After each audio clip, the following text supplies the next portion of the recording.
Dear participants, I think that I will start. First of all, of course, with a great pleasure, we welcome you to our second day of the Professional Development Forum about linguistic mediation for higher education language instructions and students. And before we start, I would like to mention safety measures as far as there are participants from Ukraine. And also yesterday I saw that not only from Kyiv, like the capital of Ukraine, but also from other regions and parts of Ukraine. And we know that air raid alarms can happen. In case of air raid alarm, we do not stop our conference, as we mentioned yesterday. Still, participants from Ukraine, you are free to go to safe place, or if you need, go to shelter in case of air raid alarm, and then you can rejoin us when you will be in the safe place. Okay, so we move forward, and as a part of organizing committee, I believe that this event serves as a remarkable platform for scholars, educators, and practitioners. And yesterday, we listened to. We discussed and listened to some topics connected with the concept of mediation and agency from Enrico Picardo, and about learner's perspective of mediation-based language education from Giacomo Folenezzo. And also in the end of our first day, Juliana shared that Miro platform where we could see some concerns and beliefs of our teachers connected with mediations. And so yesterday we received many questions from our participants that prove that this event is urgent and needed and in time. And I believe not only for Ukraine, but for other countries as well. Also yesterday after our first day, Juliana and I, we just tried to analyze some questions which we received from our participants in order to identify, first of all, what is still unclear from some point and what needs more discussion. And talking about answering the first question, what do teachers find unclear? What do participants find unclear? It was about a set of exercises, because as teachers, usually in the course books, we have got a set of exercises for listening, reading, speaking. And the question was, what about mediation? It should occupy it like a separate place, or it should be integrated into mentioned activities. And it's the first thing. The second thing, it was about, again, how can mediation tasks be designed to reflect real-world professional communications? And what difficulties do learners usually have when they are engaged in mediation-based learning? And maybe some recommendations from our speakers on how, for teachers who would like to start implementing a mediation-based approach in their educational process. And second aspect, what needs more discussion, and maybe it's like a perspective for future collaboration and communication. It's about types of mediation, as far as we can have cultural mediation, pragmatic mediation, then mediation, what is the relations between mediation and translation, mediation and interpretation, of course, assessment of mediation, and maybe some practical examples of how mediators handle communication, taking into account cultural differences. I hope that we receive answers for some of these questions, and following our agenda, I would like to give floor to our first presenter, Johann Fischer. He is Director of Center for Languages and Transferable Skills at George Austin University, Göttingen, and Head of Scientific Committee of UNISORD, member of the Board of German Association of University Language Centers. He has also coordinated European Commission and ECML projects. So, Johann, the floor is yours. Welcome. Thank you very much, and I hope I'll address some of the questions in my presentation or Great. Afterwards. And I'll try to share the presentation now. You should see my slide. Yeah, we can see it.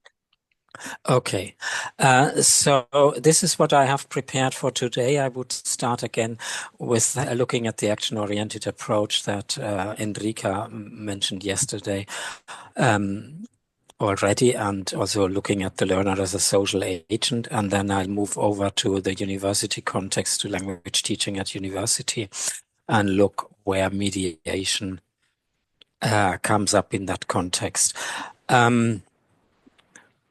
I will then look at intralinguistic and cross-linguistic mediation, and then focus in the last two parts more on the role of scenarios. So this would be a more hands-on approach on actually how we can actually implement these aspects in the teaching and also in assessment. And at the end, I'll provide links to resources that you can use. So I'll start with the action-oriented approach and the learner as a social agent. So this is a definition from the CFR companion volume in which they describe the action-oriented approach. And I've highlighted aspects that I find relevant, and that is the focus on using real-life tasks, that the task should be constructed around purposefully selected notions and functions, that we should adopt a proficiency perspective and work with can-do descriptors. When we prepare our curricula, we need to think of real-world communicative needs and real-life tasks. So the key aspects here, I would say, are real-life tasks, the proficiency perspective to see always what a learner is able to do, how well he is able to do that, we need to look at purposefully selected notions and functions, and we need to look at real-world communicative needs. A new role of the learner is we have to consider him or her as a social agent that simulates in a real-life situation. They complete purposeful, meaningful tasks that are relevant to them in their specific context, and they show what they are able to do. So the learner as a social agent is the learner has his or her. They all have their personal knowledge and skills, their personal interests and objectives, their individual language skills, their personal learning style, and their personal context. And in the classroom, they come with these individual skills, interests, knowledge, and they have to act in a specific context. They have to simulate a situation. They have to carry out a task where they then activate their knowledge in order to solve a problem or to address a specific issue, and then they present their results to a target group.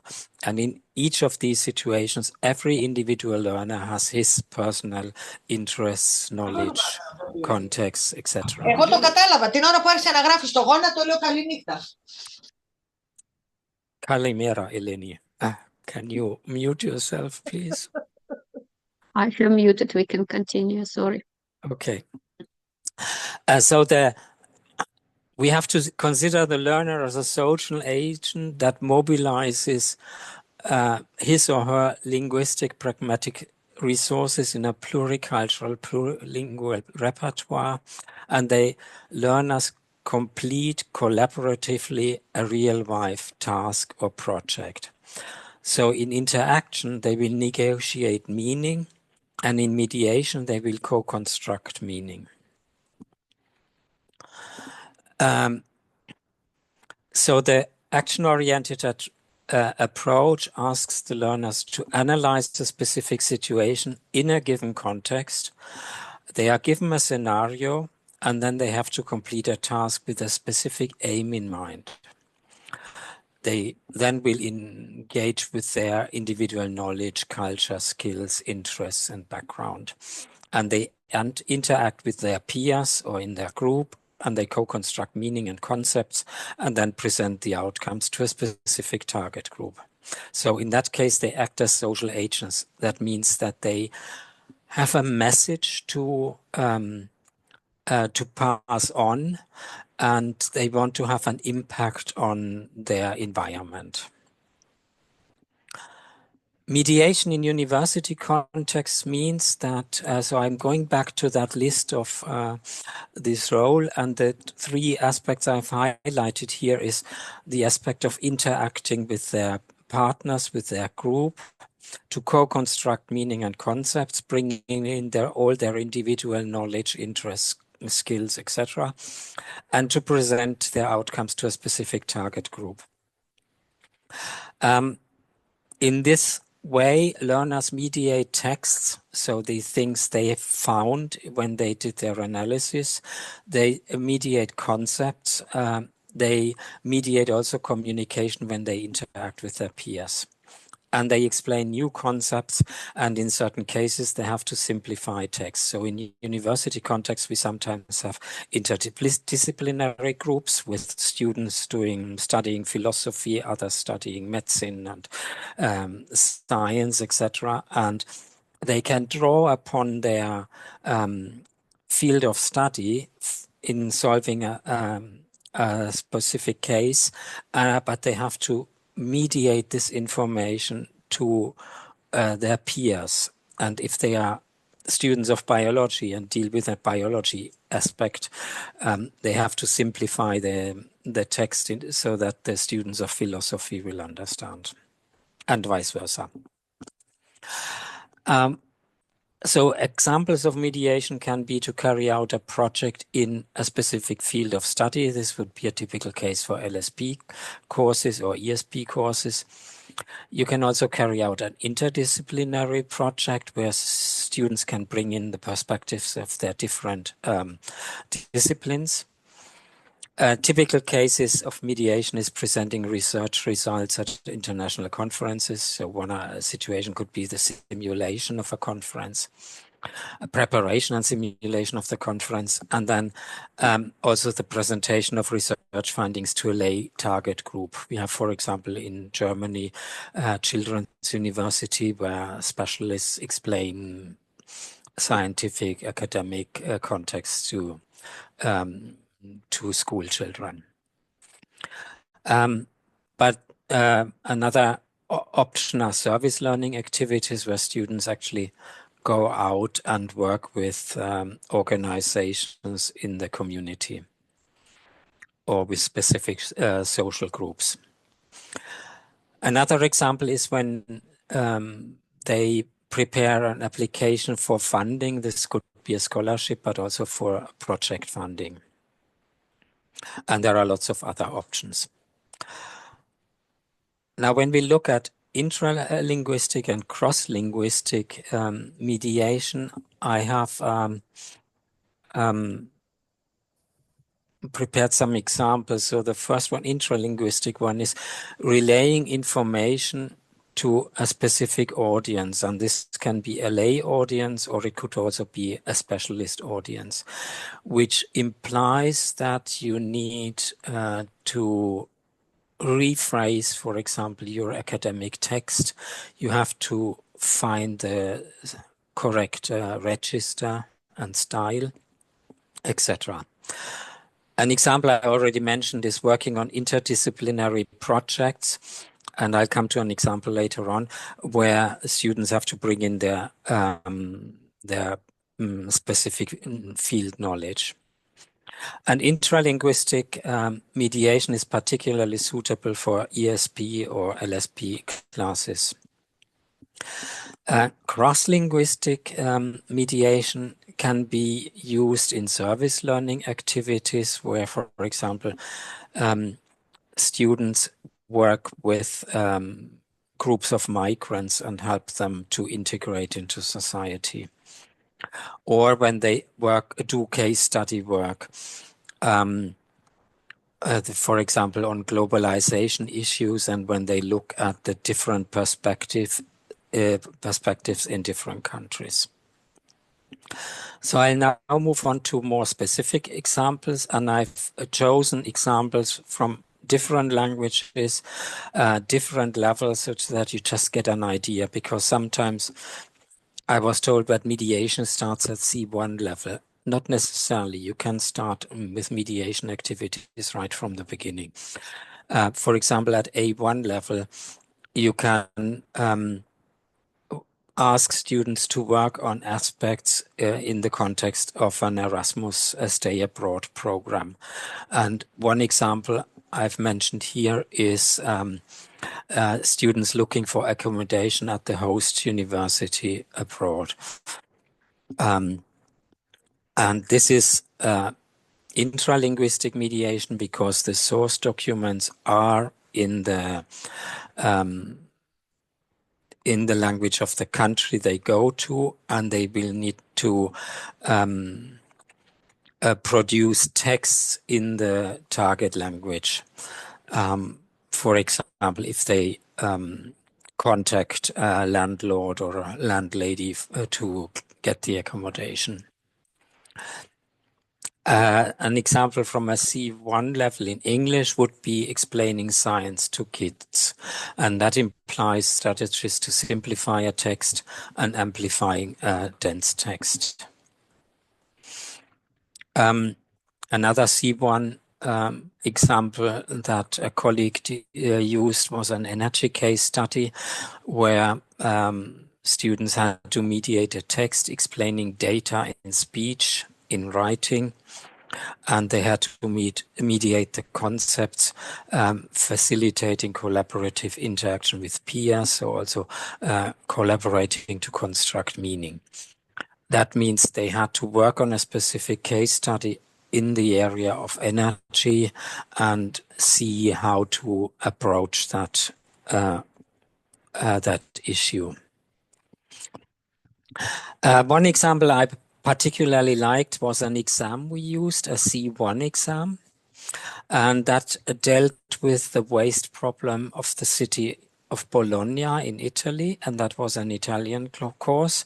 So they got an input, an audio input or a video on the waste problem that Bologna faces. And then, and we did the listening comprehension based on that. And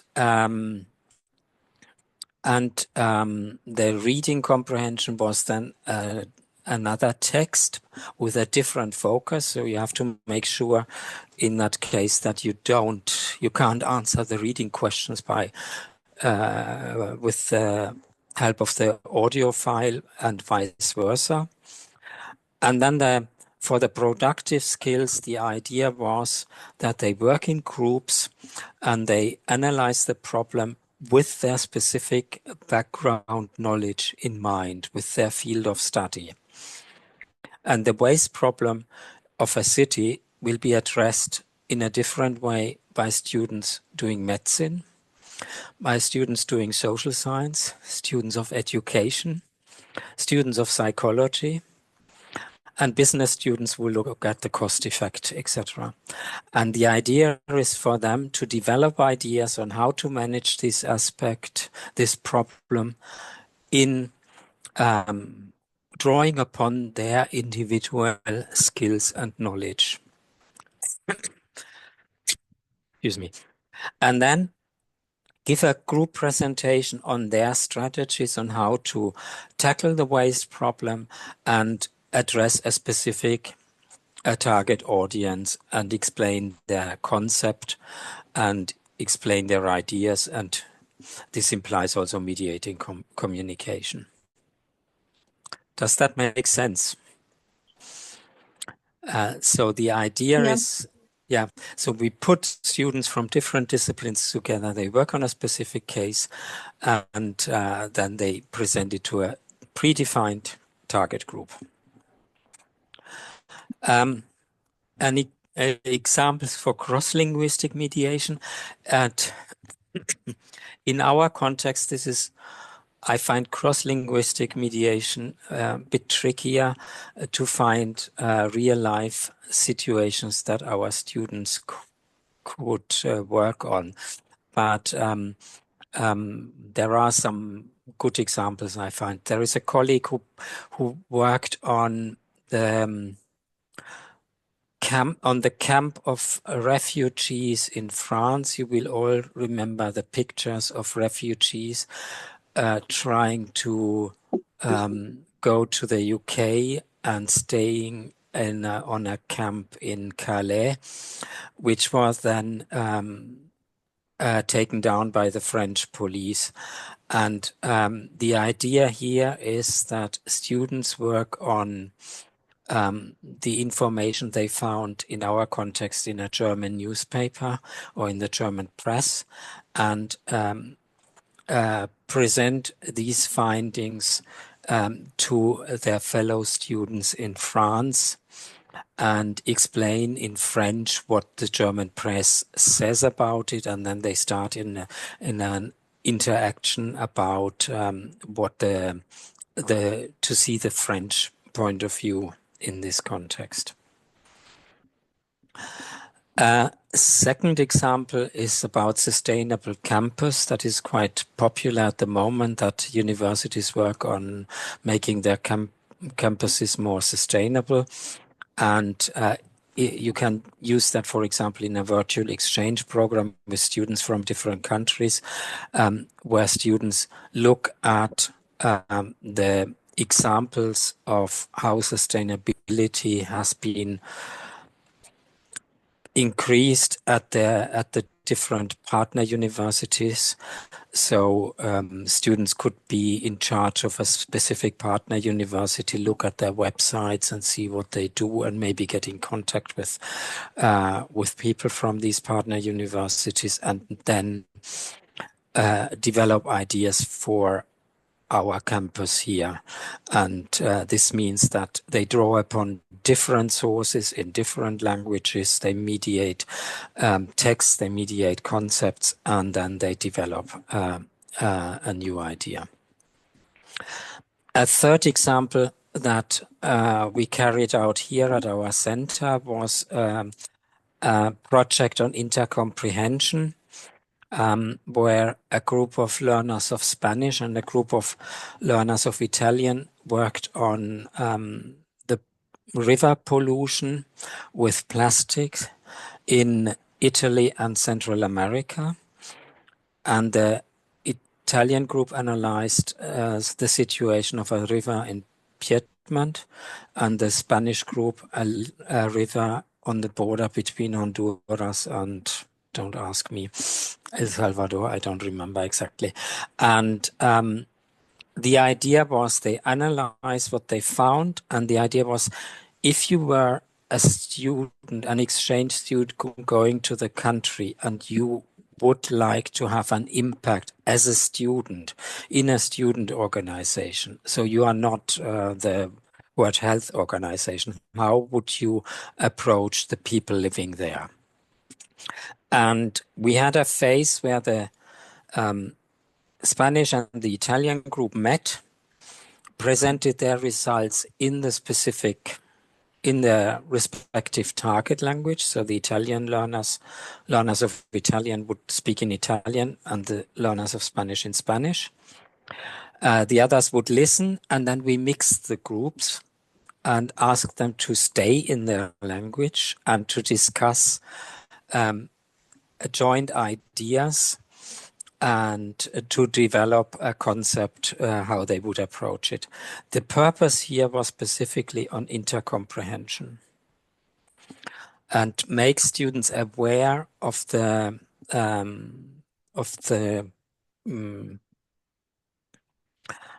similarities and differences between two Romance languages. Now, I'm a big fan of scenarios. That was already mentioned yesterday by Enrica. And for me, the scenario is the key aspect in to succeed an action-oriented approach and also mediation tasks. So we give learners a scenario explaining the issue or the problem, and they have to develop their ideas or solve the problem. The task should be realistic and of a certain complexity. So when we look at textbooks, they are very often still easy. So first we introduce them the language, and then there is a summary of a task where they repeat what they have learned. But research has also shown that if the level of complexity is a bit higher, it helps students to make progress. And these tasks need to require learners to activate their individual knowledge. As I said, they come from different disciplines, for example, their background, their culture, their skills, and their individual interests. And they develop individual solutions to a given challenge or problem. Individual means that everybody has his or her own idea. Then they work in groups or in pairs, and they have to find a compromise, mediating communication, mediating concepts, and then present their joint ideas. And the most important aspect, so that's a little bit bigger than the other ones, is the tasks need to be relevant and meaningful to the learner. So I want to move away from traditional role plays where students are given, you have this role and you have that role. But if I don't like that role, I will have a lower result. So I want to have open aspects where there is no right or wrong answer to it, but where the students can develop a solution depending on their individual background. Though the key aspects of a scenario are the context. So, for example, we are talking about energy, the energy sector. Situation, this is narrowed down the situation of the University of Göttingen. We have to reduce the energy bill. The role, you are students working in a specific team, and they get an overall task and different build-up tasks. So the overall task is, this is the problem, or this is the topic, please deal with that and find a solution to it. And then we have a target group and a specific objective. And the last 2 points, I put them in red here, that is often when I see a scenario that our teachers, when they develop that, very often the target group isn't clear. And or the objectives and the expected outputs aren't clear. So we had a few weeks ago, we prepared our UNICERT 3 exams. It's a C1 exam, a pro-achievement test, where students have to show their skills on the topic of the exam. Please don't tell our students. Will be on sustainable AI in the context of studies. And for the written production and interaction, the task was summarize your findings. And my reaction is why and to whom. So I always want, I always want to know why I should do that and to whom do I present. Even if the person I present to is a fictitious person. So it would be the local municipality board or whatever. And that is very often missing. So in the past, we have with these role plays, you simulate a situation. Well, why? Because it's an exam. That is not enough for me. You are in the situation. You are an intern in a specific company. There is a problem, and you present your ideas on how to address the problem to your supervisor because they want to solve it. You don't solve the problem because you're just an intern. But then always needs to be a certain group. And for me, this short list is a bit my categorization when I develop tasks, both for teaching and for examinations. And it has a bit, the companion volume has a bit shifted my perspective when I see an exam, task, that I want to see the learner as a social agent who completes a task to have an impact. He has something to mediate, to communicate that makes sense to him or her, and that might change their ideas. I'm now coming a bit to the advertisement section of the presentation. So as far as the companion volume is concerned, we had an ECML project, or we have had an ECML project. The English version is online, so you can look at these resources and you can use them when you discuss things. There are short videos, for example, on the action-oriented approach. There is also a section on mediation. And then there are resources when you, for example, when you look at the module on the CFR companion volume and innovation, you will find a template for a task that you develop. So I have used this template quite frequently. It's actually based on a document that Brian North used in the past, where I asked teachers to develop an idea of a task or a project they want to run with their students. They look at the task, what they want, which level, which language, what they want to do. And on the second page, you will have which mode of communication do they address, which activity or strategy or competence, which scale it addresses, and I ask them to put in the descriptors. Here you have the link to the database of CFR descriptors in a couple of different languages. So if you go to that website of the Council of Europe, you find the descriptors in 5 different languages. And as we are looking at English here, you can then select the mode of communication. Well, first of all, you might want to select the level. If you teach at C1 level, you select the C1 level. And then you select the mode of communication, mediation, and then you look at the different options, activities, strategies, competencies, and the different scales. And then you look at the descriptors, and you can add them into this form, which then makes you understand a bit what is the purpose of that.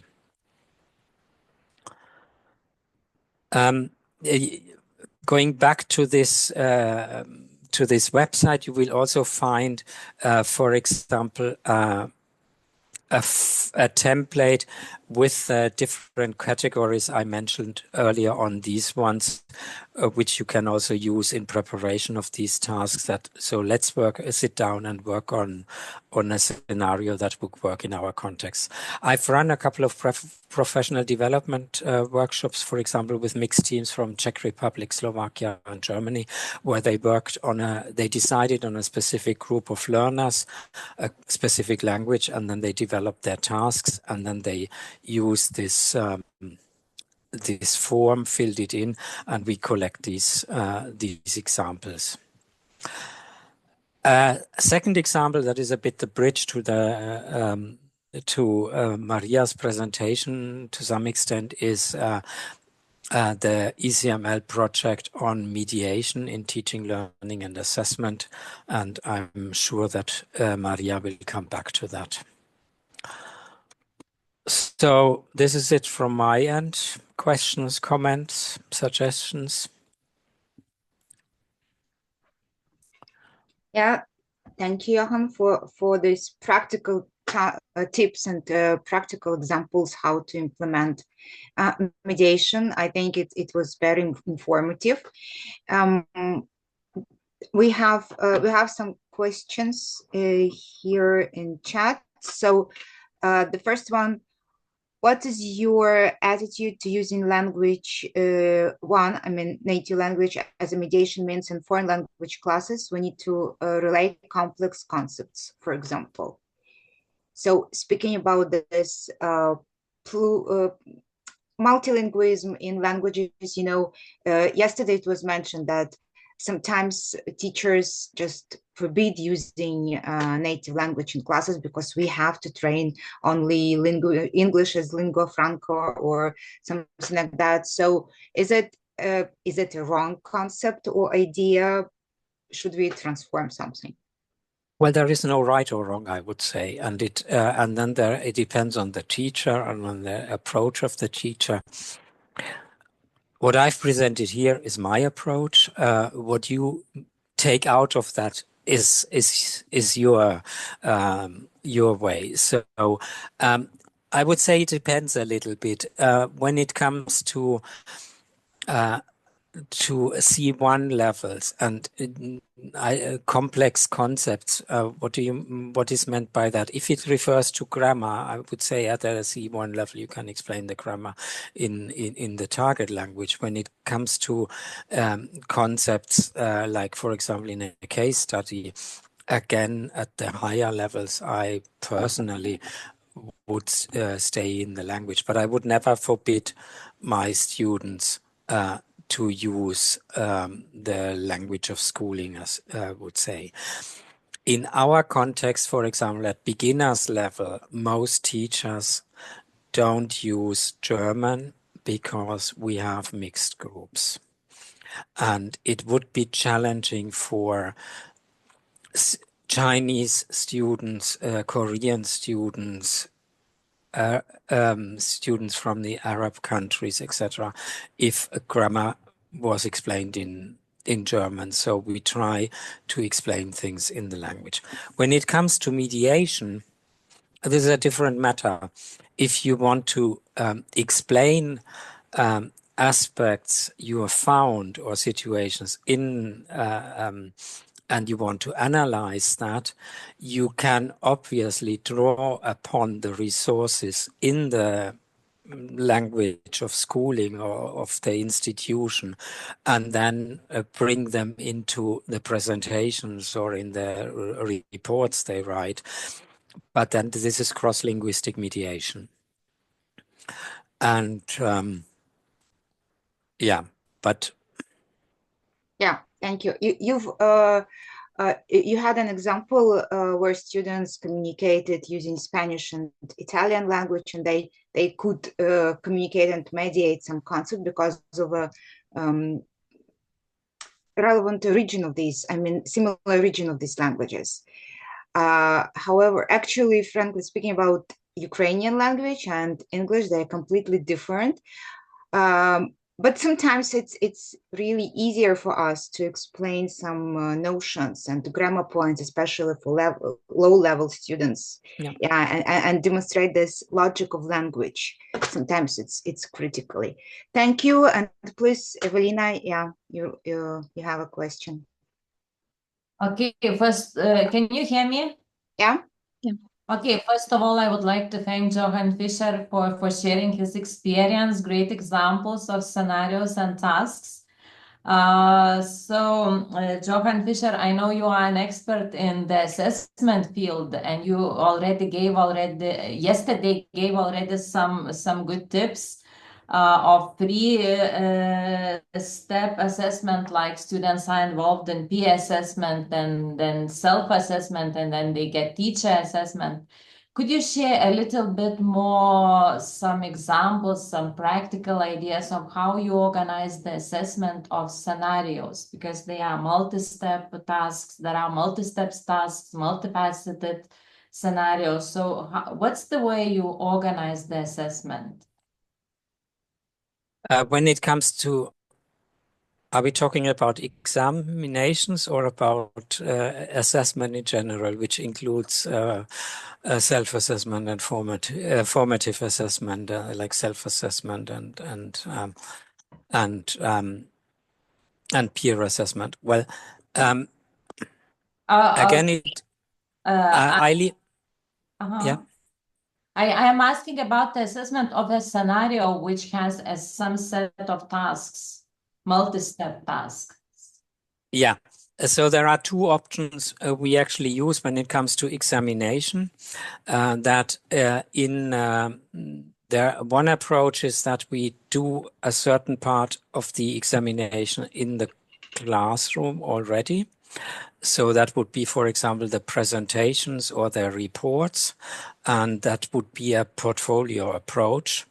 And then the listening and the reading could be on the same topic in a separate part, or the other way around. We start with listening and reading and do the productive skills afterwards. This is still not 100% authentic, and we are working on that. My idea is actually that we work on more integrative skills. We'll have a workshop here in Göttingen in 2 weeks' time on integrating skills also in exams, where we actually combine different skills and then but try to grade the different skills separately in a combined method. So these are things that we have actually already started. Our English team, there is one team, they have, for example, a traditional listening exam and a traditional reading exam, and afterwards there is a question that is a comparative aspect that looks at, if you compare this text to the other text, what is more convincing and why, etc., etc. And then the question, the first time we got that as a draft, I said, and is that now listening or is that reading? Or how do we split the marks? And that is a bit the way we are walking forward. So the other aspect we are trying to think of is integrating the listening and the reading in the productive phase, but with a clear tasks. Now, for example, doing a SWOT analysis as a starting point for a report. And then in the SWOT analysis, you could have the elements from the listening and the reading. But that is still something we are working on, but it makes the scenarios more authentic. There was a question, how do you motivate, I saw earlier on, how do you motivate students?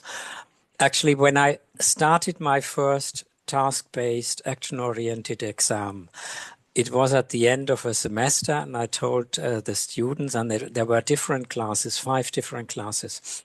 And I told them the exam will be different. Instead of having these stupid role plays where you simulate the employee and the other one is the boss, where the scenarios had been well known by the time, they were always used the same ones.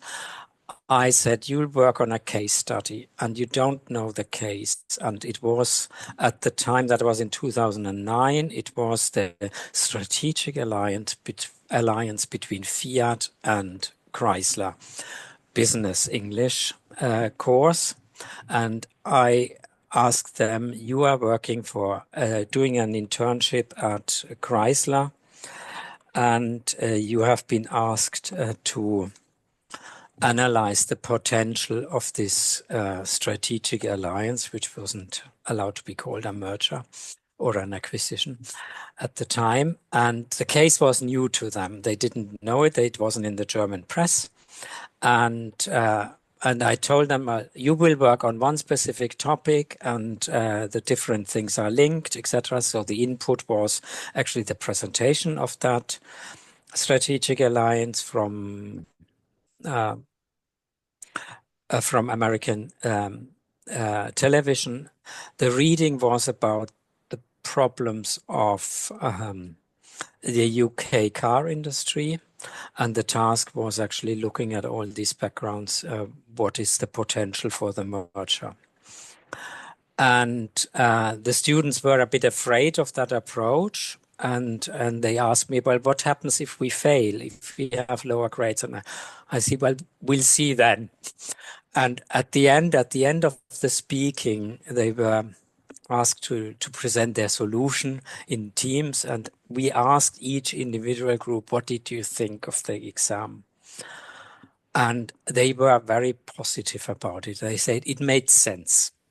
And they had something to say. And there was one group, they said, well, I have done a placement with Volkswagen. So for me, it was I like cars. So that was really a topic I liked. I'm sure that the girls will have had a terrible time with that task. And I replied, I'm terribly sorry to say, but the best presentation, the best proposal we got was actually only girls. And that was really a very good example. And they were extremely positive. So this is actually how it convinced me. And we did that training session with Vilnius University. So that's where I met Evelina. And there were teachers who were a bit resistant, and then we had the pandemic, and the pandemic actually did a lot of good to that project, because the teachers said, well, we realized rather quickly that it didn't make any sense to sit in front of the camera and talk to the students who were drifting off. So we asked them to work on projects, the projects we had prepared with you, in breakout rooms, and it made all the difference, and students like it. The key issue is finding good scenarios, but I've never had a difficulty with teachers that they would find good scenarios.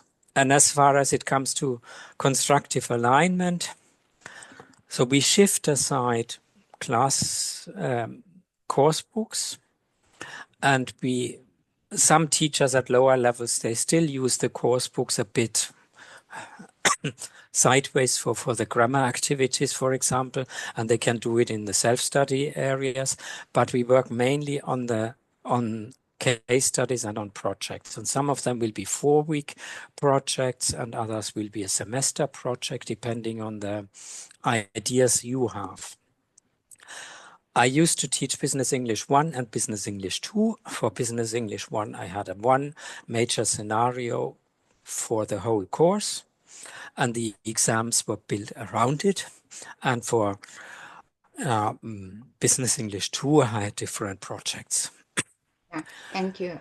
One challenge, maybe my final point is, you can't plan the course completely till the end if you give more agency to the learners, because it's their project. They decide on the next steps, and you have to adapt your tasks in it, but you get used to it. Yeah, thank you. I totally agree. And, you know, I would call this as a mediation miracle when students like exam and they're satisfied with it. This is real miracle. And speaking of that partnership of students and teachers, I also think that this is a great role of mediation, because it provides high level of relevance. And we clearly see when the project or topic is relevant to students, they don't stop, they just want to elaborate a lot of, and we use them as a source of information, and they really appreciate that moment when we do not teach them, but we allow them to speak and to share all their experience. And when we create this mistake tolerant environment, and I think, yeah, it's one of the mediation benefits, and yeah, that is great. We have I have some more questions, but first, questions from our participants. Here are two questions. They're more or less related about the future trends. So what future trends do you foresee in the role of linguistic mediation in higher education? And the similar, how do you think mediation will develop in university language education in the coming years? Well, in the preparation phase, I actually thought, well, actually everything is mediation. And then I thought, no, everything should be mediation. And everything needs to be relevant, meaningful, and purposeful for the learners. When the CFR companion volume came out, for me, it was actually, it has become a very extremely useful tool in the preparation phase. What do I actually want to achieve, what they should be able to do, and what are situations in real life they simulate. And one of the criterion I always have is, would that be an authentic task? I sometimes see still in the tasks meaningless roles. The role is important, it should be authentic. And my vision for the future is that we move away from the textbooks. We use a restricted version or a limited version of textbooks for the input for self-study purposes. Students still like that. And that we move over to more meaningful tasks. And then the second question was? How mediation will develop in university language education coming years? The challenging part is still examinations, because the exams dominate a bit the whole learning process, and they should be in line with the examination. And that is a bit a more difficult part. So I would actually start from the exam side, because that is how it worked here at the CES. When I started preaching the action-oriented approach, yes, very interesting, but we haven't got time for that. We have to go through chapters 6 to 12. And then we changed the exams. And then the teachers came and said, well, the exam looks very different because it has real life tasks. We need to change our teaching. And then we decided as a team, we would start, I said, well, let's start at C1 level. And the teacher said, doesn't really make any sense. We can't teach them in the traditional way up to B2 and then suddenly at C1 level. It's a completely different course. And then I said, but I'm not sure how to make that at CA1 level. And they said, don't worry, we have ideas. And so one of the CA1 examples I showed at the beginning, looking for accommodation in the university, this is one. So I think that the action-oriented approach should actually should cause this paradigm shift the Council of Europe is working on. And mediation is the key aspect, because it covers the aspects of reception, of production, of interaction in a meaningful way. I have the CFR companion volume says that the 4 modes of communication replace the 4 language skills. I do not agree on this one. We still need the 4 skills to feed mediation skills. In the Bitbox module resources, you'll find a module on the 4 modes of communication, how I see the link between the 2 of them. Sorry, I'm taking up too much time from the other. No, we have time. Don't worry, we just follow the schedule. There are some more questions here in chat. Where can you find ideas for such case studies and scenarios? Really, we use these books, but they don't provide us with this example and cases, and we have to find out the ideas and these scenarios somewhere. So what are your recommendations maybe? To workers sit down as a team in small groups and think what could actually be. Take these the list of elements that are relevant for a scenario, and then think of a case the students have come up, for example, in their things, and develop a scenario together. That's how we worked in Vilnius. We looked at the different ESP areas. So the students of the teachers of English for journalism had sat together, and the teachers of law sat together and thought about ideas. And then we started with working on a task, a project for teaching. Then we looked at a final exam. And then we looked at a whole curriculum. So looking at all together, it doesn't really matter where you start from, but thinking of what are the priorities of your program in a specific course, put them together and find a set of different projects that could develop to that, or find an overall project. In Business English 1, they need to get familiar with the vocabulary of the different disciplines of a company. So the plan is you develop, in Business French, what I did is you are setting up a fictitious company in Toulouse, in southwest France. Now, find out first what the socio-economic situation of the region is, of the city is, what the demographic situation is. Think about a company that would work, that you could set up. And the task was for a group of 25 students to write within a 3-week course a business plan, splitting up the tasks. And in the business plan, you cover marketing, company structure, HR, etc., etc. So that was done on a reader. They read on their own. There was all the vocabulary there. But the focus of the classroom was to prepare ideas for that. And then students would come and say, I can't work on the finance, on the draft budget, because I don't know how many people are working in our company. Can you tell us? And I said, you have to ask the HR team. And that actually then caused this stimulus that students are stressing each other to do their homework because they rely on their homework. And in the Business French, at the end of the course, we went for a 1-week trip to Toulouse, and they presented their finalized business plan to the Chamber of Commerce and Industry of the region, to the Chamber of Commerce of the city of Toulouse, to a potential bank who is in charge of business investment. They had to look for a competitor, a potential competitor, and present it.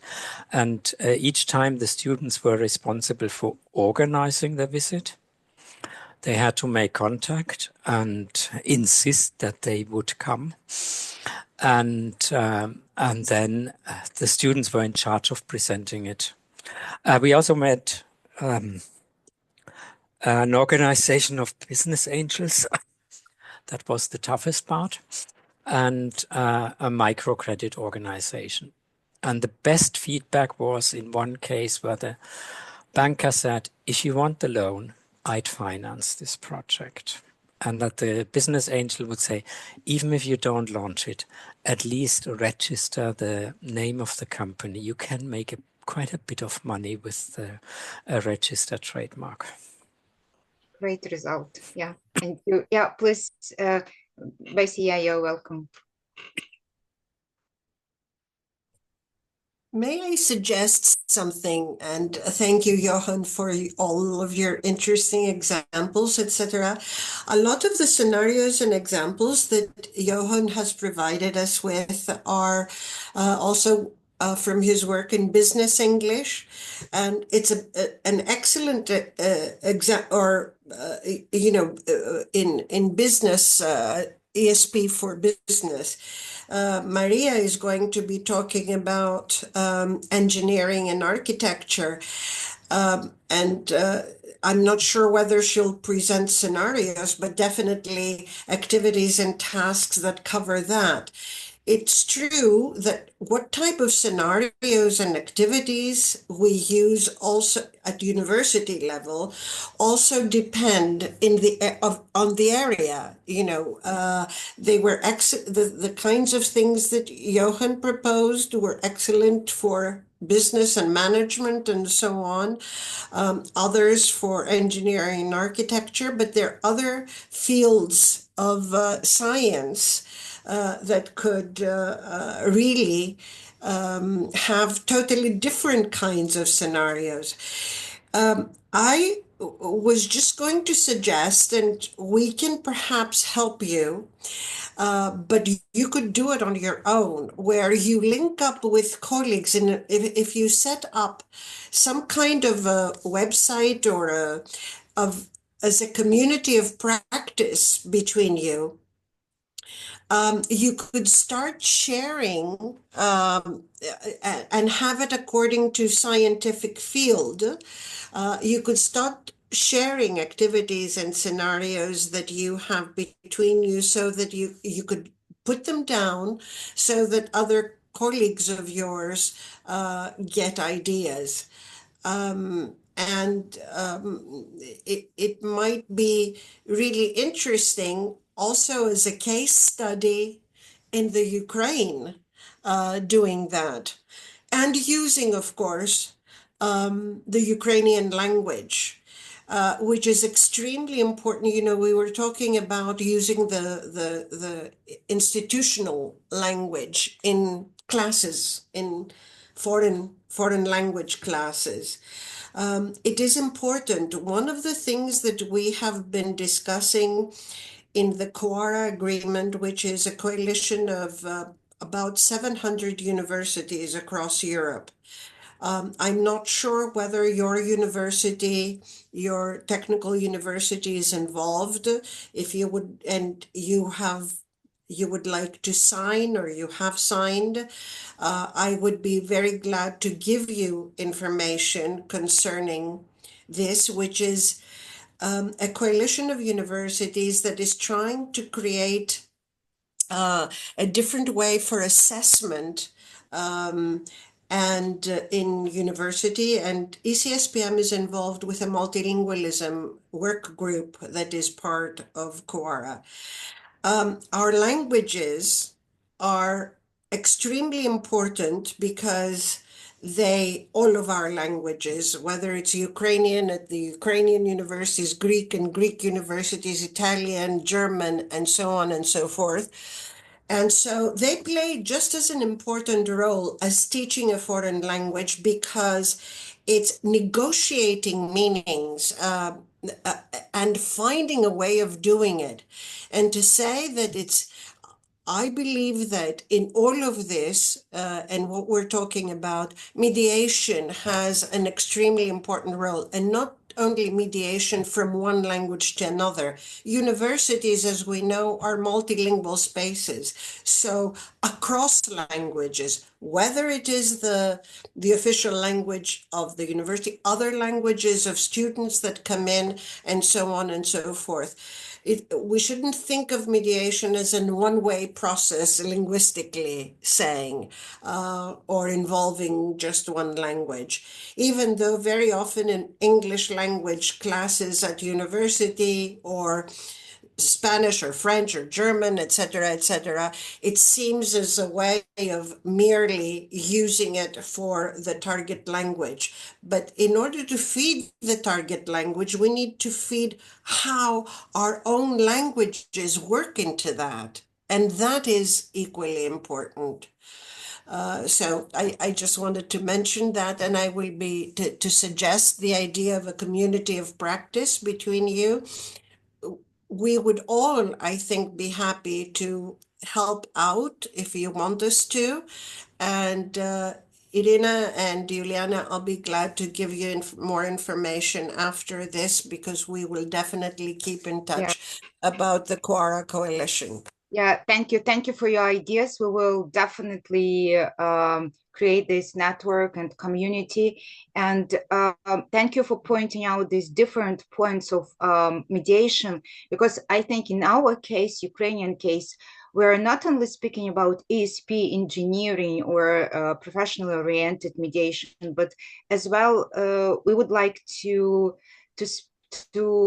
research how mediation can be applied in the perspective of conflict resolution and negotiation skills, because for us it's today critically, and we try to implement all those peace building principles and education, and we will think of it, and I think that our scenarios might include these ideas as well, and it would be interesting to discuss it with you too. Thank you, and please, Evelina, I know that you're waiting, please. Yes, sorry, I'm following time and see that we have some minutes until Maria's presentation. So just a short comment for all of us. Johan, you mentioned the idea that developing a great scenario, we need to have a team. And for those who are following updates from Brian North, he was sending events of API forum, and there are a series of events, and on May 8th we will be having a webinar on how to make the best team while developing action-oriented scenarios, and this best team is having AI, artificial intelligence, and various chatbots. They can greatly facilitate the development and implementation of scenarios. And I'll show some examples again from higher education context, and how we can all collaborate with AI and have the best team when developing action-oriented scenarios and implementing them in practice. So this is a kind of reminder and invitation for those who would like to know about the ways how we could have AI to facilitate our work and development of scenarios. Thank you. Thank you.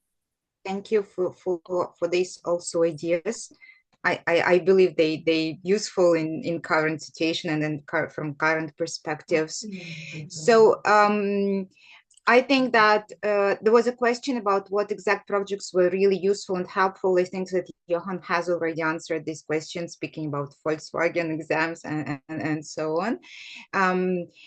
Thank you for ideas, and I think that we will keep in touch. And of course, now it's difficult to imagine how to implement and how to scaffold all this process, but I think that with such support, we will manage it.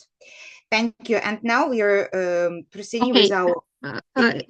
Juliana, I'm sorry, I think Gudrun, yes, you would like to add, right? Thank you. Just quick to Johan. Good. Yeah.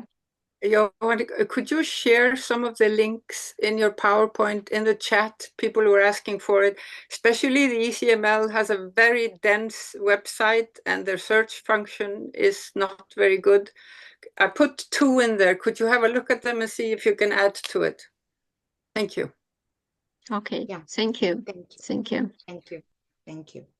So our next keynote speaker today is also from this community of experts in mediation, Maria Stetopoulou. She is an adjunct lecturer at the National Technical University of Athens, and she is a member of English team preparing the National Foreign Language exam in Greece, and one of the authoring team of the mediation descriptors for SAFR.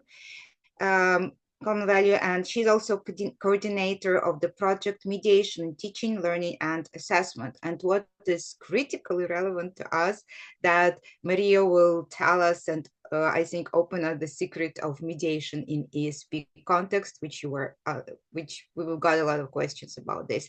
So thank you, please, Maria. I'm over to you. Thank you very much, Juliana. Thank you, everybody, for being here today. I just wanted to mention that I'm recovering from the flu right now, so my voice is not at its best today. So I will try to do my best to speak clearly. You can hear me, right? Yeah.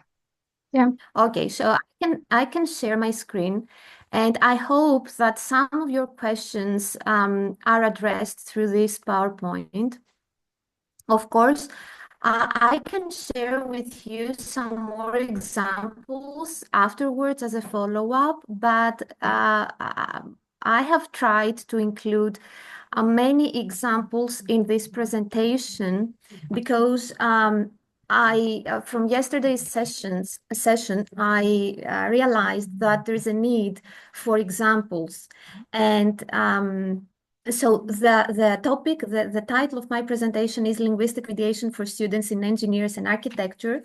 I had been teaching ESP in the National Technical University of Athens for 10 years now. So I have plenty of examples that I can share with you and discuss later this experience and how mediation can be implemented at a higher educational institution like this. And I will say a few words very quickly about the particular context. The acronym is NTUA.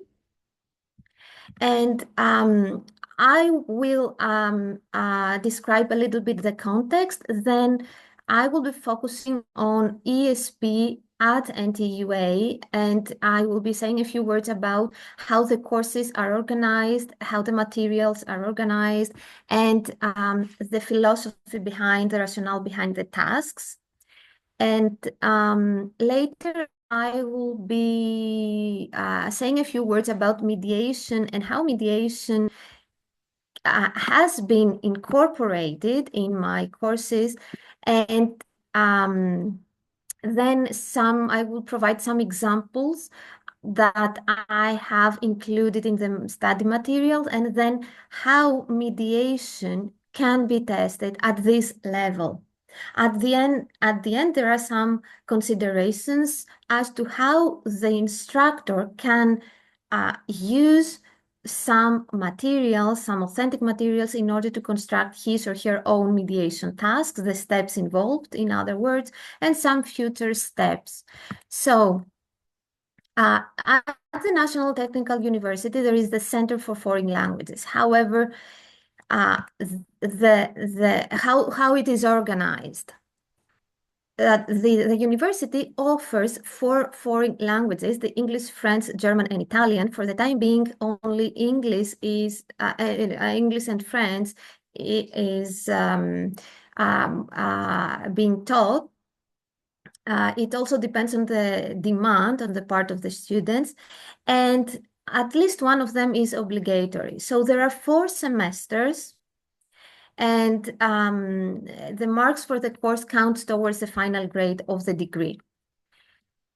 Students who hold a B2 level certificate or higher are exempted from the first 3 semesters, which these 3 semesters involve general English.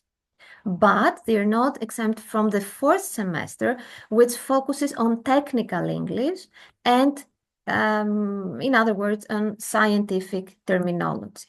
So very quickly, what are these course objectives for the first 3 semesters. English language study for these 3 semesters aims at developing our students' competencies to use the language in a variety of contexts and develop their language awareness. So there are plenty of activities which are designed to develop and test understanding, production of language, and to some extent academic language as well.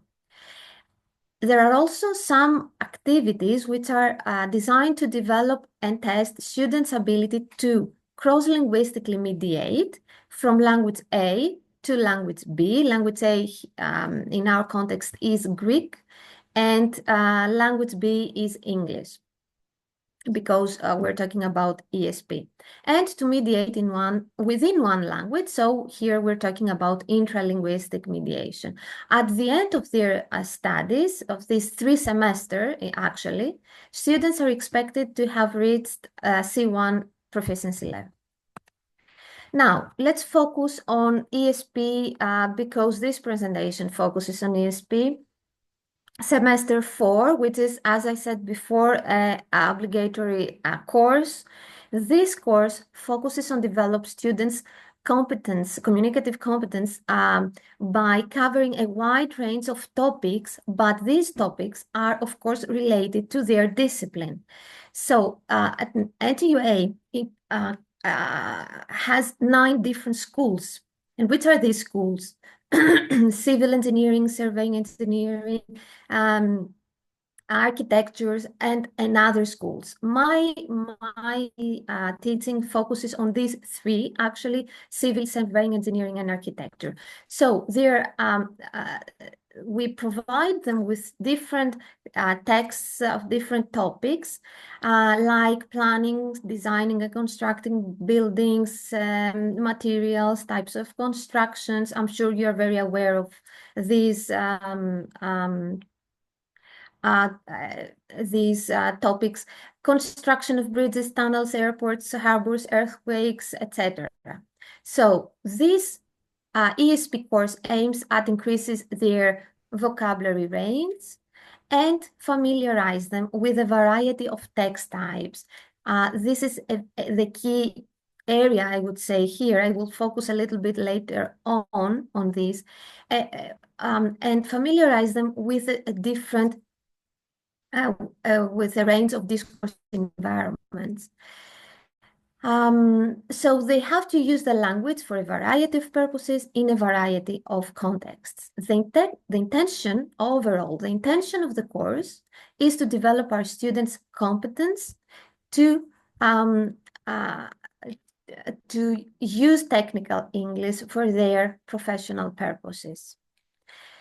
For this purpose, in 2016, my book was published within this framework, actually.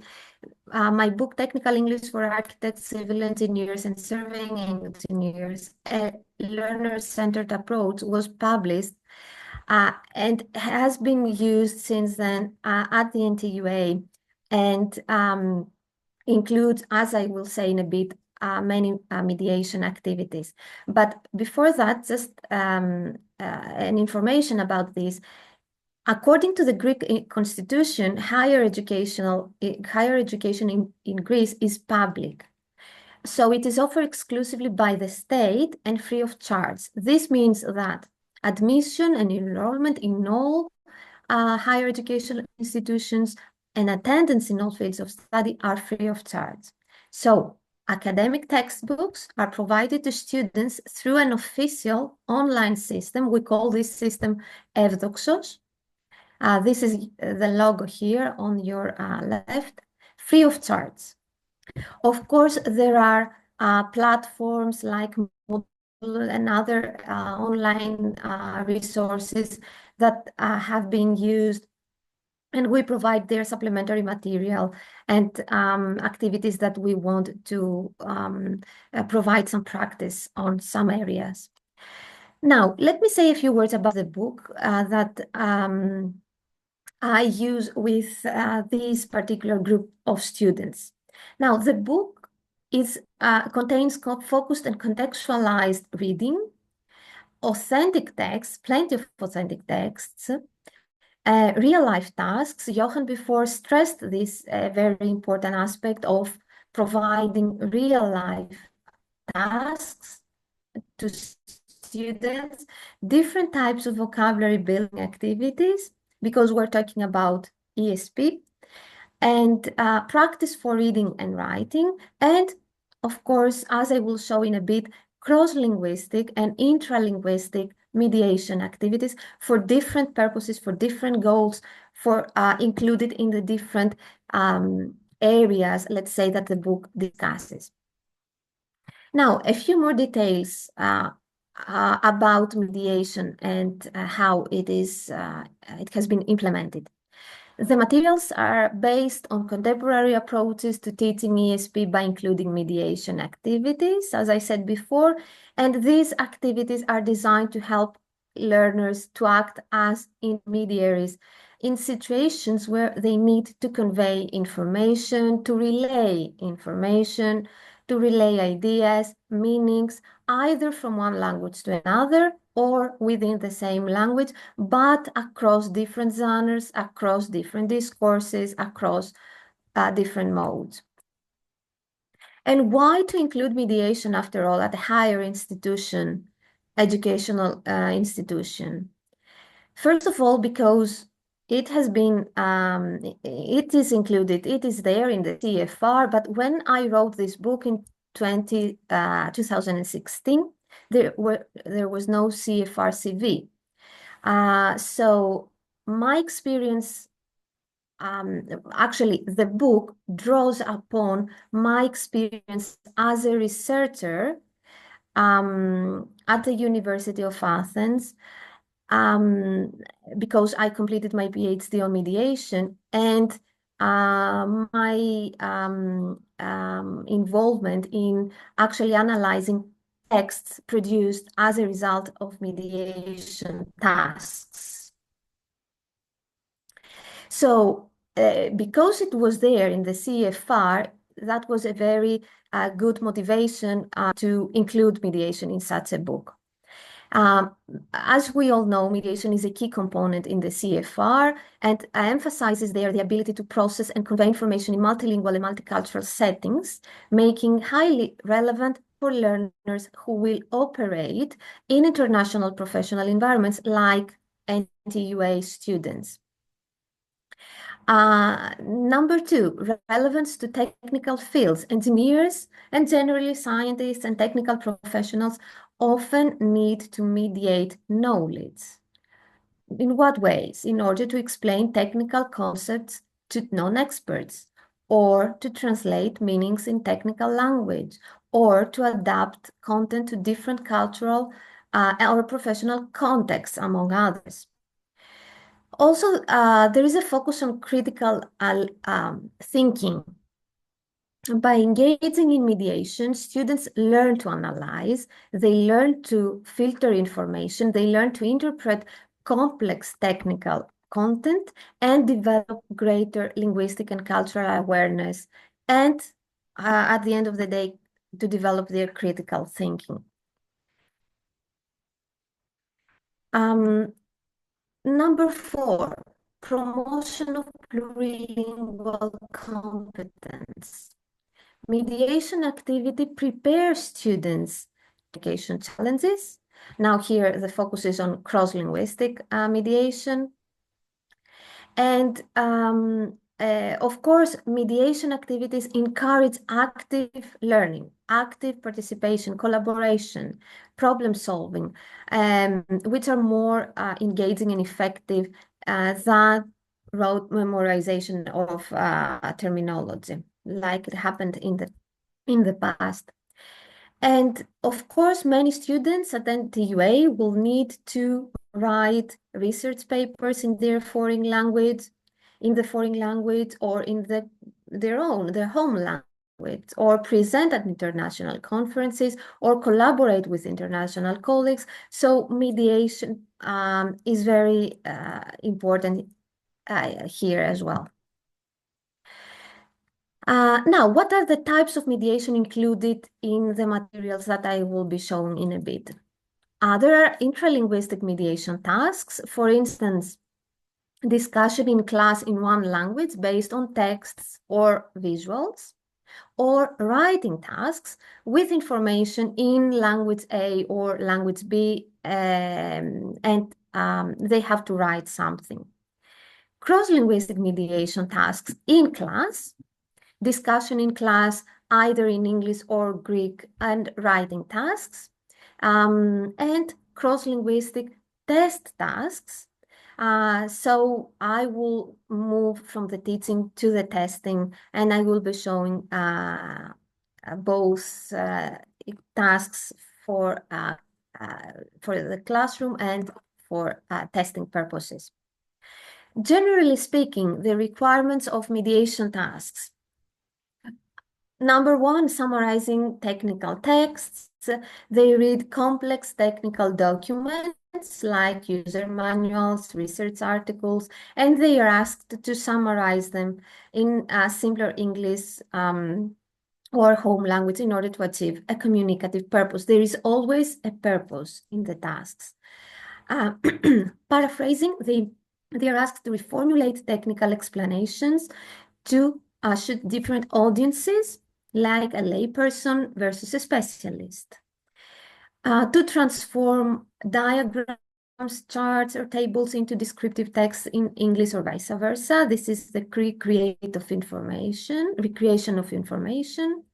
To translate terminology, to translate key technical terms or phrases, emphasizing accuracy and context. To collaborate, to work in pairs, collaborate, or in groups to discuss technical concepts and resolve language challenges, simulating real-world teamwork in multilingual environments. And also, there are some closed response activities. They may read one or more texts, and in using information from these texts, they have to respond to multiple choice questions which are written in another language. Now, what are the characteristics of these mediation tasks? As I said before, authenticity is number one, real life purpose, focus on meaningful information, what is meaningful to them, and the topics they deal with in the other courses of the university as well. Relevance. The texts provided in their materials are of different text types, like I have provided here some examples: dictionary entries, website texts, abstracts of theses, papers, job advertisements, book descriptions, and the tasks are close to their scientific interests. I have tried to to have tasks with attractive layout and be user-friendly. And one other characteristic is that some tasks involve collaboration and teamwork, taking into account the different learning styles of the students.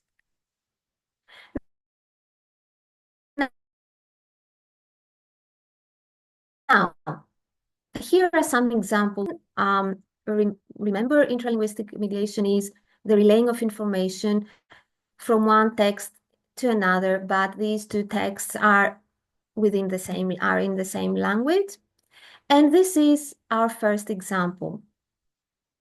This is an oral mediation example, actually included in the book as a brainstorming activity, and it is based on some visuals and some headings, as you can see here. The photos below show different fields of engineering. Using your personal experience and knowledge, what do you think each one of them refers to, orally discussed in class? I have to say that in Greece, you need to know that the one limitation of, is that the audiences of the students are really big. So collaboration is not an easy thing to be done in such big audiences. We may speak of 100 people in the same class. So you can imagine what sort of discussions we may have, but we try to have these sort of discussions because they are very important anyway. So this is the first example. The second example, again, oral mediation, brainstorming activity based on short texts. You can see here a dictionary entry, and they have or groups discuss what they think geotechnical engineering is. Or another brainstorming activity could be like using your knowledge of the topic. What are the responsibilities, for instance, of geotechnical engineers? What would you add to the extract to improve it? So here they have to read, they have to use their background knowledge, they have to draw upon this particular text, and also add some more information in order to have a discussion. Another example, they have to read this website article below, and it is on the dams, and they have to send an email to the administrator of the blog in which the article, The Effect of Large Dams on Nature, appeared. They have to say whether they have actually to say that they disagree with the views expressed in the particular article, and also argue in favor of the construction of big dams. So here they have to interact with the text, actually. They have to read and not only extract the relevant information in order to respond to the task, but they have also to use these interactive strategies and mediation strategies in order to disagree with the initial content. Another example is this one that I mentioned before, the closed type of mediation activity. Again, intralinguistic mediation, they have to there are some texts, I have not included the texts here, and they have to respond to the following question. What does a transportation engineer do using your background knowledge as well as information from the text? Choose the correct answer. There are more options here, but I have included just 3 of them as an example. So here they have to read texts and to circle, in other words, this is a multiple choice question, the activity, to circle the right answer or answers. Example number 5, this is a written mediation task. Again, it involves interaction.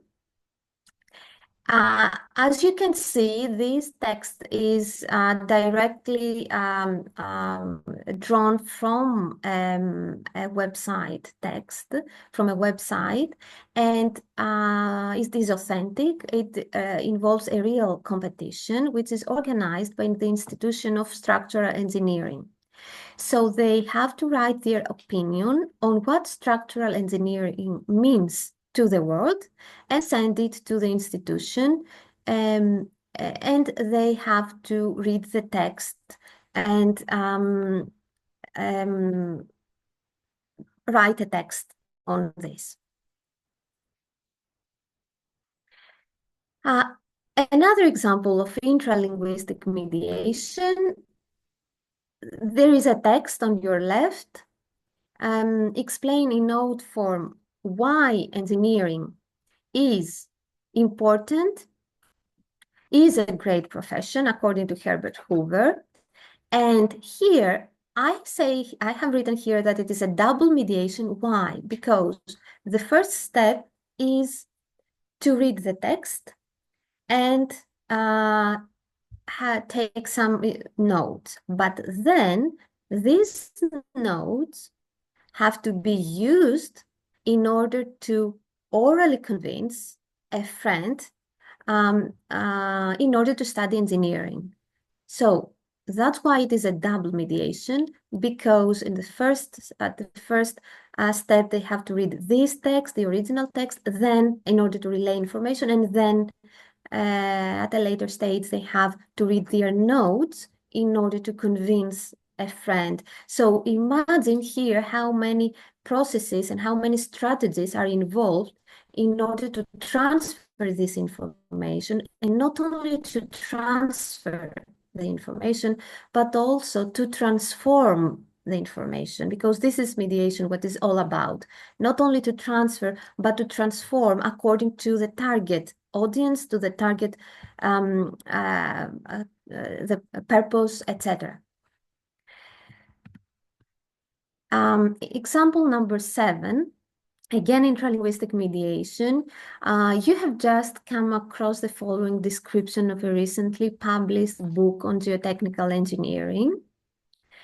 Again, taken from the internet, authentic text. Send an email suggesting the book to your Greek friend studying geotechnical engineering in Sweden. Inform him/her about the author and the content of the book. Your email can be either in English or Greek. So here they have to relay specific information in simpler words. So again, on the particular topic, but in simpler words, and suggest the book to their friend in a way that is rather informal way. In this example, the student have to imagine that he or she is an MA student in structural engineering and wishes to submit a paper for publication. They have to write a letter to the editor of the journal below. I'm reading task number 10, and they have to read this text and extract these particular pieces of information from this text from a virtual library, when the deadline for submission is, when the issue is going to be published, whether you have to pay in case your paper is accepted, and what the Palmer Prize entails. So here, the process involved is picking up some information, only the relevant information from this text. It is not summarizing like the task like this one that we discussed before. Here, the process involved was summarizing, because they had to relay, to transfer the content of a book in simpler words, but in a more condensed way. Here, they have to just focus on specific information and transfer only this information included in this particular text. And on your left, there is task number 4. Here, the student will find a job advertisement. Using information from the text below, they have to write an email to the university teacher who now lives in Arizona, informing him about the university position in which he may be interested. Here, I have actually not included the complete text, but it is just a screenshot. But the students here have to, again, summarize and write an email. So to transfer information from a website text to an email in order to write an email. So again, across genres, mediation across genres is involved. Now, let me say a few words about cross-linguistic mediation and present some examples. We're talking about mediation across languages. And the first example here includes a text in Greek, which is about a new road that had been constructed in Greece. Read text 2 again, write an email to your friend Corinne, who lives in France but coming to Greece this semester via the Kalamata airport. Inform her about the news in relation to the new Kalamata-Athens road. And there is a reminder here that the text should have informal style. personal register since, and personal register because you're writing to a friend. So from an impersonal text, like this one provided here, the website text, they have to to transfer information into another text that will be more personal to a friend, in another language, of course. This is another activity, a little bit different from the other ones, That's why I have included it here. Read the English and the Greek text below. I have not included the actual texts. These are MA thesis abstracts. Actually, it is one abstract in 2 languages. And spot the strategies used by the writer while transferring information from one language to another. There is one thesis written by one person, but this person has written 2 abstracts, as we all do in our papers, etc. The abstract number 1 is written in Greek, and abstract number 2 is written in English. So the question here is this a typical example of translation? The answer is no.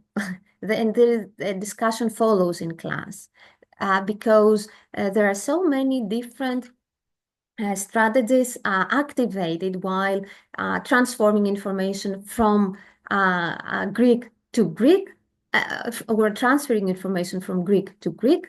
And a totally different text, although it talks about the same thing when information is transferred from Greek to English. And before I close, I will provide some mediation test tasks. So here we focus on tasks on testing. At the end of the semester, actually, the semester consists of 13 weeks of teaching. At the end of the semester, students are sit for an exam. So this exam, apart from other things, multiple choice questions, reading comprehension questions, etc., includes a part which is devoted to mediation. Either intralinguistic mediation or cross-linguistic mediation, and here are some examples. Test task number 1 on your left, it is an intralinguistic task from English to English. You plan to publish a paper in an academic journal about the Athens Olympic Sports Complex known as the Calatrava Stadium. Send a summary, no more than 100 words, of the following extract from your thesis to the editor of the journal. So the communicative purpose is actually realistic, the task is realistic, and they have to summarize for a particular purpose, as you can see. This text includes technical information, so they have to be very careful in what they have to select, how to relate this numerical information, etc. The second example, test task number 2, is a cross-linguistic task from English to Greek. Because our audience, the students, were all Greek at that period of time. So the task is as following. You have just read the following text. Explain to your Greek friend who does not understand English what aspects have to be taken into account by a civil engineer when building houses. Use information from the text below. The text is in English. It is somehow, to some extent, technical, let's say, and they have to write to a friend what the text is all about, but they have to write in Greek, in their home language. And the same happens in task 2 below. Another example of intralinguistic mediation, test task number 3. You have just found the following advertisement of a bachelor degree in geodetic engineering in the Philippines, you're interested in applying, but you need a recommendation from the principal of your school. Write an email to him briefly describing this program, expressing your interest in attending it, and asking for a recommendation letter. So here they have to read this text and condense the information in another text, because the text includes much more information that is needed at the end. Again, English to English, you have just found the text below about an engineering journal, and you wish to submit an abstract of an article you have written to the journal editor for consideration. Write an email to your university teacher, letting him know about the idea and explaining why you think you should publish your article in the particular journal. The first part of the text they have to write will draw upon this particular text, will use information from the text. The second part of the text, they have to explain why they think it is important for them. Again, the purpose is very relevant to their interests.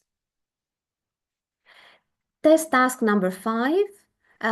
Read the book abstract below, a different sort of genre. You can see the variety of genres. Write an email to your colleague Alex, who studies structural engineering in Bristol, urging him to buy the book. Or another example, you plan to publish a paper about the Rio de Rio Bridge in the academic journal of the Deep Foundations Institute. Send it to the editor of the journal a summary of the following text, which has been taken from your thesis.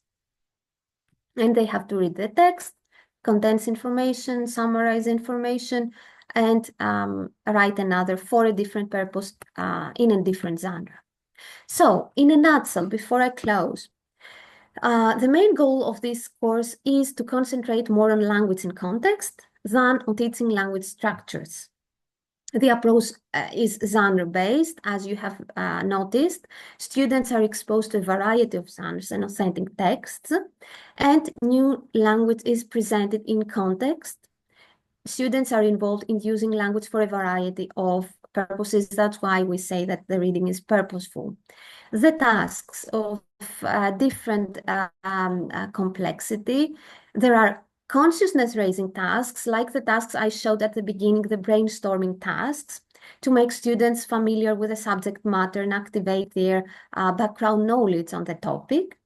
And some of them are closed response tasks as well. And there are some other speaking and writing activities, cross-linguistic or intralinguistic mediation tasks. Here, students develop their mediation, interaction, and academic skills, like paraphrasing, note-taking, summarizing. They become familiar with the different discourse structure of specific text types. They learn to use the appropriate mediation strategies as to how they select the relevant information, how they summarize, how they process information, etc. They learn to select the appropriate style, formal, informal, according to conventions of the target text and generally according to the context of situation, and to use the new language in context. So, what to consider when we design mediation tasks? For ESP, and generally, I would say, we view language as context-specific and to be used for functional purposes. We use the CFR-CV to decide on the scales. It is very helpful for us. We consider the objectives and the content of the course. Of course, what text to use, what text types to introduce, in mind the different mediatory requirements of the tasks. If the task involves summarizing or picking up information or transforming, and all these things that we have discussed. So mediation can be taught at this level of education and higher educational institutions through a variety of tasks and through a variety by presenting a variety of texts, text types, discourse environments, and of course, mediation can also be tested.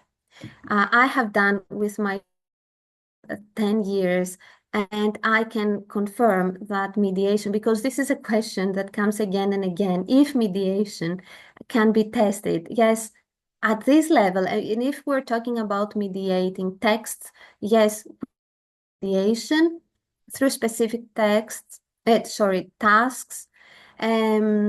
a variety of genres. And of course, we all always take into account student population and content area. There is some data that I have collected with 20 students of mine that I have not yet published something, but this is important data that can be used in the future, and it can be exploited, if you will, with in this community of practice that Bessie had suggested before. I mean, the conclusions of this research can be exploited. This data involves some texts produced by students that had been collected online through 10 different mediation tasks. And this is important data, and the strategies used by these students in the different schools of NTUA is really important to see. And what about further steps? A very nice idea that we are thinking about is to design a platform with online mediation activities, like a database, initially for students at higher educational institutions in Greece. And it would be great if this particular platform would somehow, be linked to the community of practice that you construct. So before I close, I would like to say that there is a project that I had the opportunity to coordinate the last couple of years. I met an ECML project with the title in Teaching, Learning and Assessment, the METLA project of the ECML.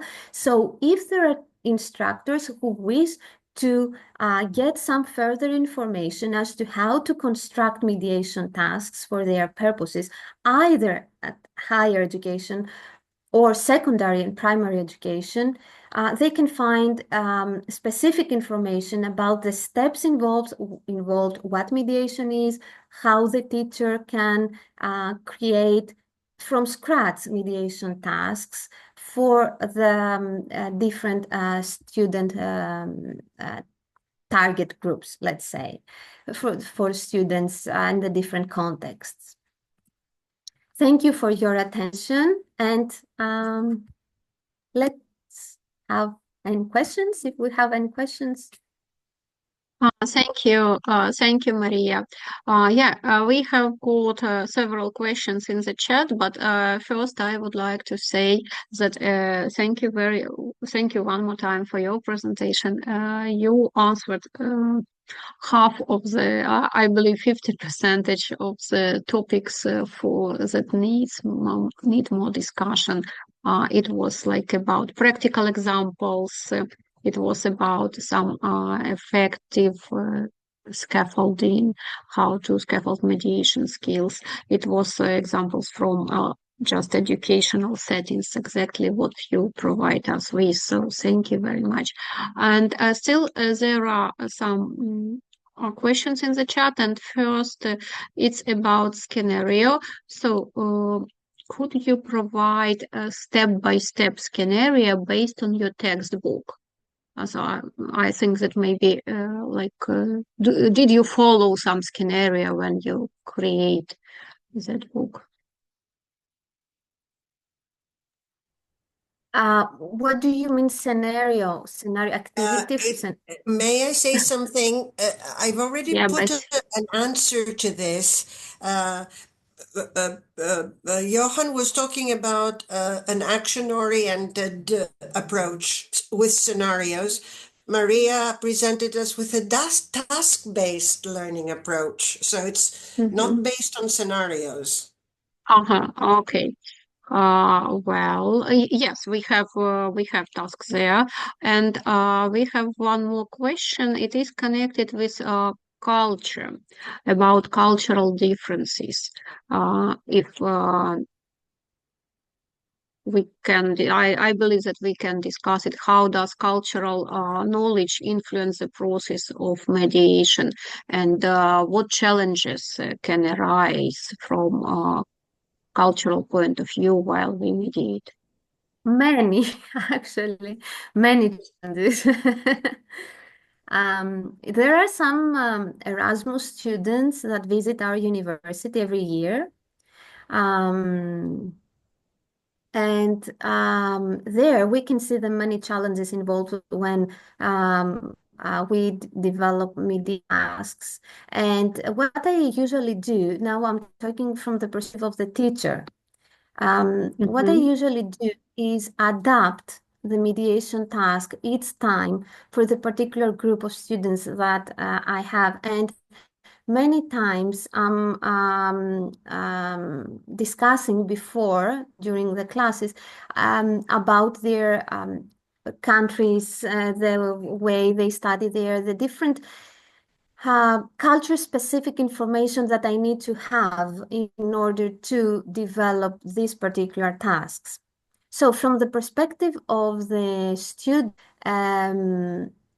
if you remember, there was an example in my presentation with one abstract in 2 languages.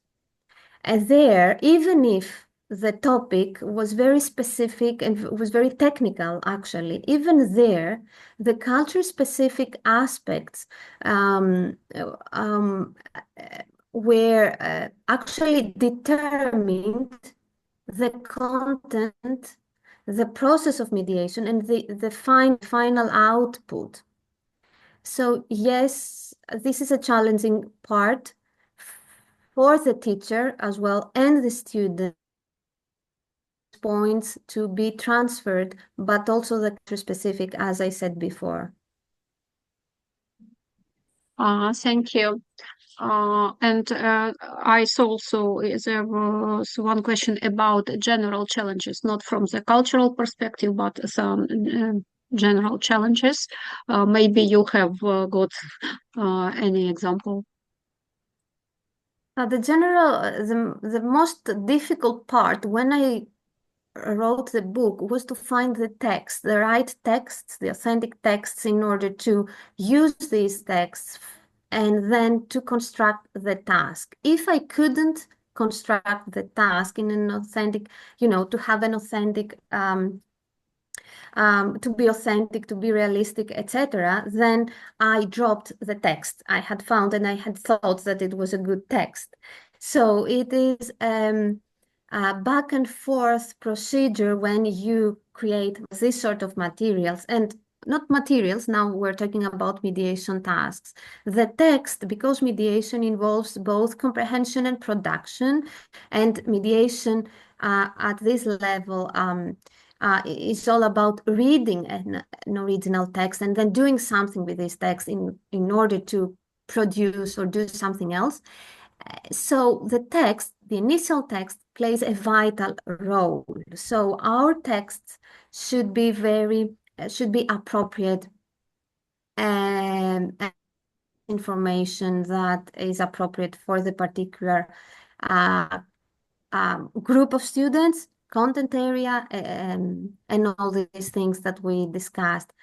Now, apart from the texts, the tasks, of course, it is a challenge to construct the task and construct tasks that are close to their interests, and to consider that there are many strategies involved and have this in mind when constructed. In other words, to provide our learners with a variety of tasks, with a variety of requirements, let's say, not only the same thing again and again. So variety was something that it was actually a tricky part of designing mediation tasks. Thank you. Thank you very much, Maria. I think we have no more questions. But talking about specific texts, yes, as far as we deliver classes in English for specific academic purposes. Yeah. But sorry, now that we have the artificial intelligence and tools and all these things, ChatGPT, I think that if I now my strategy would be actually different because that AI tools help a lot in order to, you know, find the appropriate texts and interact with the tool and mediate information with a tool in order to construct something. So that would be another very interesting area, how we can construct mediation, mediation tasks that are based on some ideas taken from AI. So the AI can be, you know, something like the providers of information, and then information has to be mediated again. So that would be interesting. Yeah, really, it's there are some perspectives, yes, to research this. And while we were discussing, we have got one more question from Eleni, and it's about tasks. How do students receive mediation tasks, especially in a case of large audience? And then how do you provide feedback during the semester? They like it. They like mediation tasks very much because this is something they're not used to doing. They like it a lot. What I do in these large audiences is to have them work in groups of 3 or 2, depending on the, you know, the people. And they work in class. So one class, let's say every 3 weeks, is devoted on these sort of things. And they work together to produce a text on the basis of the mediation tasks that I showed to you today. Now, what about correction? That is a very challenging part because what I do is many times to give them something like a self-assessment or a peer assessment questionnaire and have them provide feedback to their peers, to the texts of their peers. So formative assessment procedures in that particular case, that would be a solution. If my audience is not so big, then I have to correct the texts and provide a mark, let's say, but on a basis of a particular scale. That scale includes specific, agreed, you know, includes specific descriptors, specific, descriptors, and I have to base my feedback on these particular descriptors. Again, the answer is it depends on the student population. Each semester is a new semester. Yeah, of course. Thank you. Thank you very much, Maria. And Juliana, you would like to add anything here? I have a short announcement. I suggested our colleagues to complete a short brief poll. It's about our first steps on mediation implementation. There are some ideas preliminary ideas just to think of how we can do it. There is one question there only, just rank ideas which you think might be useful or less useful while implementing mediation. It's just our first step, and thank you for that. And I have a question to Maria, as you've mentioned that you're working in big groups, as well as we also have big groups of students. How do you cope with mixability groups, speaking about mediation, when you have students of different levels, proficiency levels? How do you manage that? Actually, I would not say that there are mixed ability groups, because in Greece, I mean, at NTUA, all these students have at least a C1 or C2 proficiency level in English. So actually, we do not have to address this problem. But I guess that you have this problem. That's why you're asking. So in that particular case, what you could do is organize just an idea. I don't know how it could work, but if you could organize some groups, smaller groups, and have these people work together and negotiate, meaning, and provide them with different tasks of different complexity. Asking different things, I mean. So that would be a solution. But yes, working with mixed ability classes is a very difficult part on the part of the teacher, especially when we're talking about huge audiences. Mm-hmm. Thank you. Yes, Bessie, please. I can't find the hand on my computer, so I raised my actual hand. The whole issue of mixed ability classes is a very big problem, not necessarily in Maria's case at the National and Technical University, but throughout our schools, and also at university, where I taught for many, many years in the Department of English at university level, and there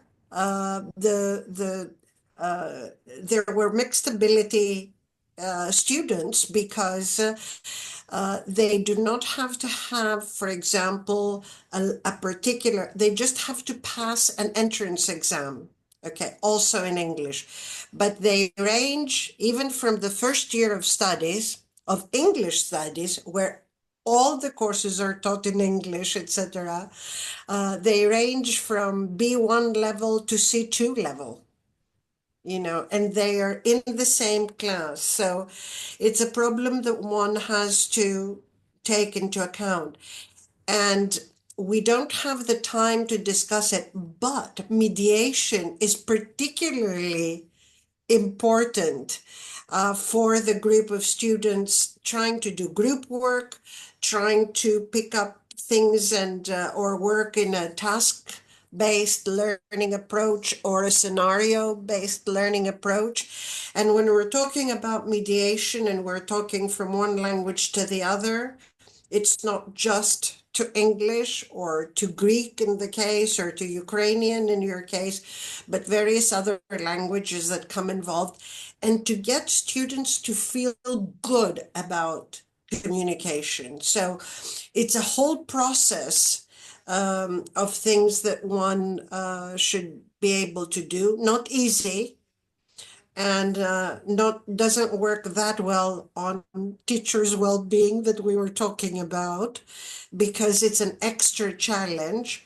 But there are various ways of dealing with mixed ability classes. I think that it's a whole issue that cannot possibly be discussed right now, but there are various strategies and so on and so forth. I just wanted to mention that mediation is particularly important more and more at universities, because somebody had asked before, how important will it be at universities, where universities across the world are becoming more and more internationalized.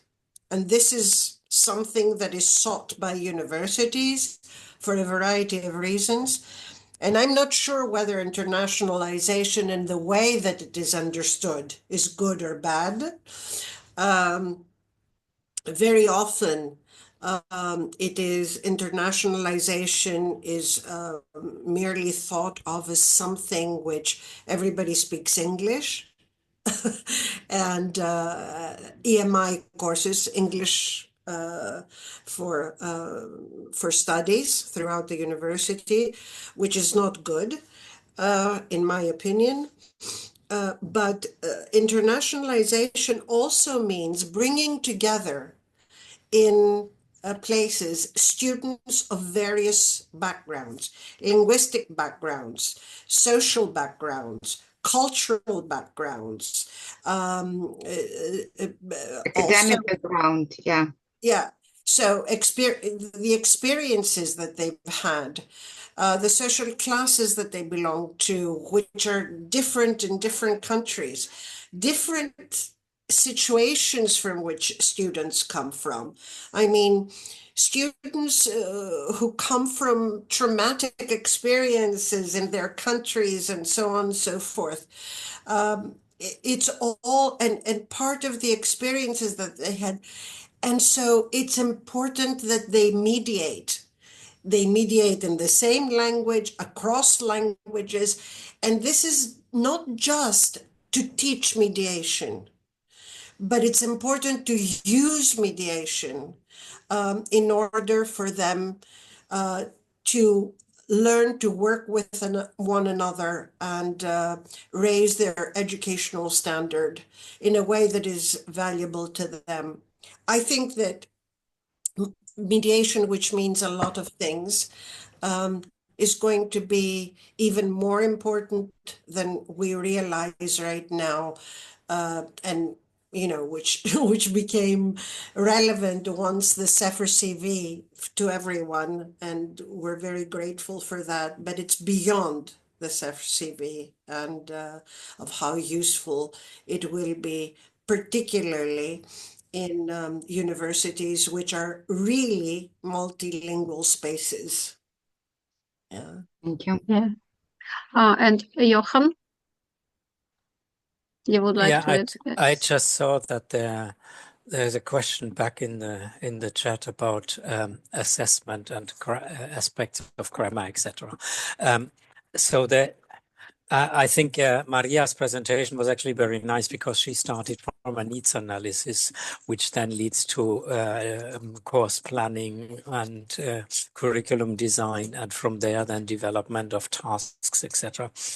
And assessment in that context. And in fact, for assessment, you need to develop an assessment grid and think of the different categories that are relevant in your context. And that is pragmatic competence. It might be content, and there is also the aspect of linguistic competence. And in that area of linguistic competence, you then have to weigh how important it is. In the past, in many cases, there was a focus of grammar. When I started here, they had a book that explained how to assess, how to grade a written production. They counted the words, they counted the mistakes, and they had normal mistakes, double mistake, half mistakes, quarter mistakes.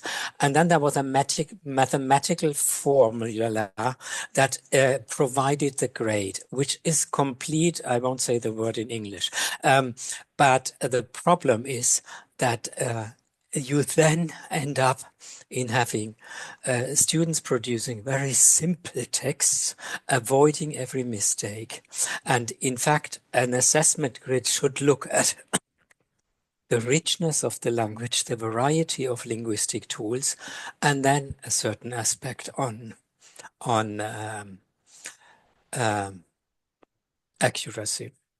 But that is, again, another team activity to develop a task. And there are quite useful tools provided by the Council of Europe with the manual for relating language examinations to the CFR.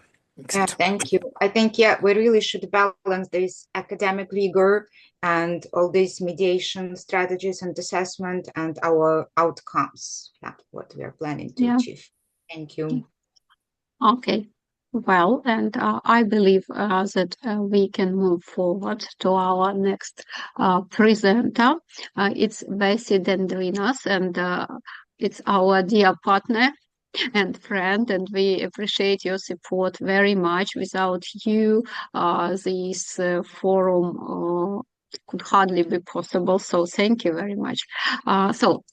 Bessie is a professor emerita and director of the Research Institute for Multilingualism and Language Policy, National and Kapodistrian University of Athens, chair of the Central Board for the State Foreign Language Exams in Greece, and president of the European Civil Society Platform for Multilingualism, that is home to the cluster of university research units on multilingualism. And she has got a lot of publications in different languages, and the latest is about mediation as negotiation of meanings, plurilingualism, and language education. And we are happy that Bessie is today here with us. So the floor is yours. We can see the presentation. You can see my PowerPoint. Yeah, Great. yeah. Okay. And thank you very much for organizing so competently and wonderfully this forum. I have been so impressed by all of you who have taken part in this event. I will really value and remember it. It's an experience to be with you. So thank you very much. I'm very happy to have been doing this. And Gudrun, that I actually introduced through the chat, also helped a great deal in this, even from the beginning when we were talking about this at the ICC conference. So thank you very much. I'm not sure how do you pronounce Dobry den to say good day? Dobry den. Yes, Dobry great. den. Okay, thank you. Okay, so far we've been talking about basically teaching and testing mediation. I would like to sincerely, from the bottom of my heart, thank Johan for a wonderfully clear and useful presentation. And of course, also Maria, whom I value as a collaborator. We've been working together on mediation since she was even in her undergraduate studies at the university. And then she has become an invaluable colleague that has been doing great work with regard to, in relation to this field, and not only. Yesterday, also, the very interesting presentations by Enrica and Giacomo. Enrica began, and people have mentioned it afterwards, Johan especially, about agency. And we've been talking about mediation and agency. But we've also been referring to the CEFR CV and the CEFR generally. I want to start by saying that the mediation descriptors in CEFR, in the CEFR CV, have been invented in a sense. I mean, they have not come from ethnographic or linguistic research, okay? They were invented, and then a lot of professionals evaluated them and so on and so forth. It's explained all that. But actually, the agents themselves, those people that mediate, have never been asked what do they do? How do they do it? And not only in the class, because mediation is a social practice, as we will be seeing in this presentation. So what I'm going to be talking about is not about how to teach mediation, okay?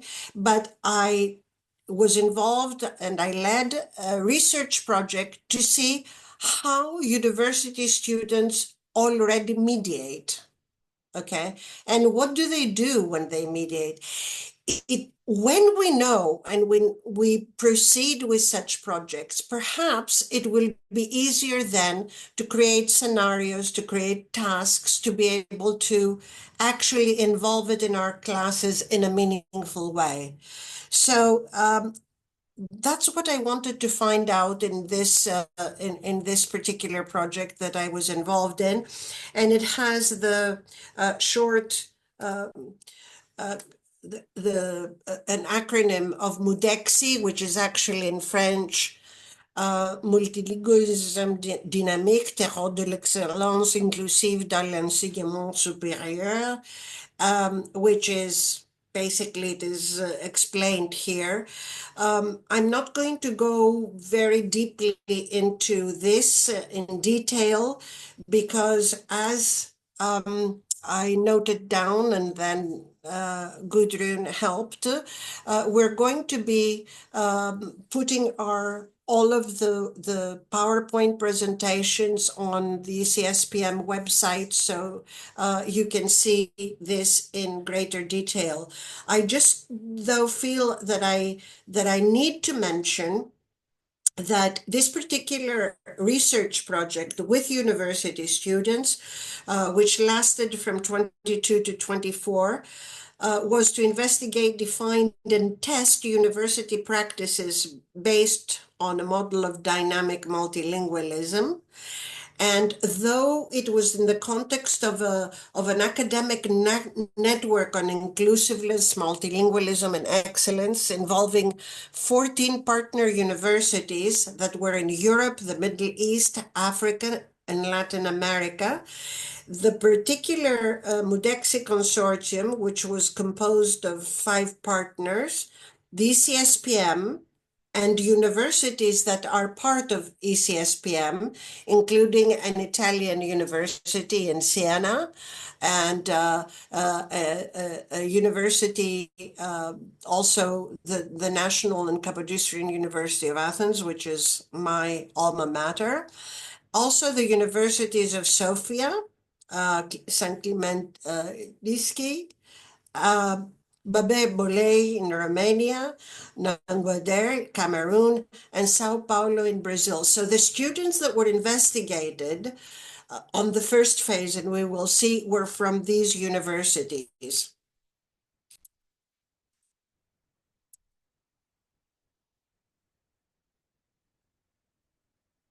The purpose of the case study was knowing that we all mediate, whether we're university students, teachers, simple people, lay people in our roles as members of the society, we all mediate in our daily lives.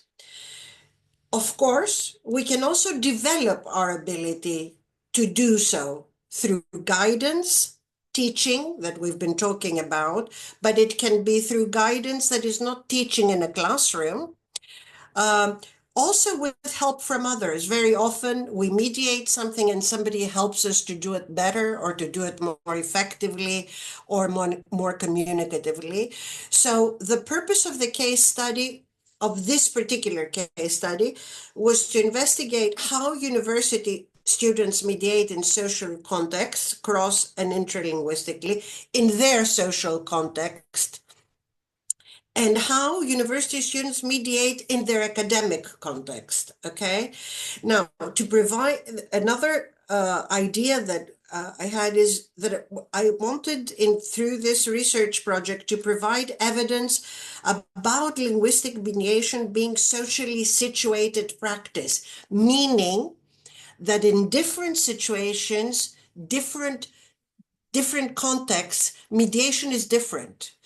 So it's very difficult. Like, for example, the Safra descriptors describe a particular, they set a particular descriptor, but it is without a context of where this is. I wanted to see, are there different descriptors that would develop if we looked at different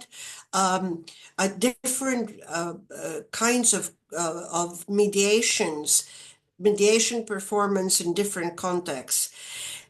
That's what I mean by socially situated practice, that mediation. There may be totally different mediation in church, in a football field, when we're on social media, and so on and so forth, that there could be totally different types of mediation practices. The fact that it's socially situated is something that mediation is socially situated, is something that is discussed in this particular book, which was recently came out through Routledge. Mediation as negotiation of meanings, plurilingualism, and language education, to which all of the speakers in this forum have contributed.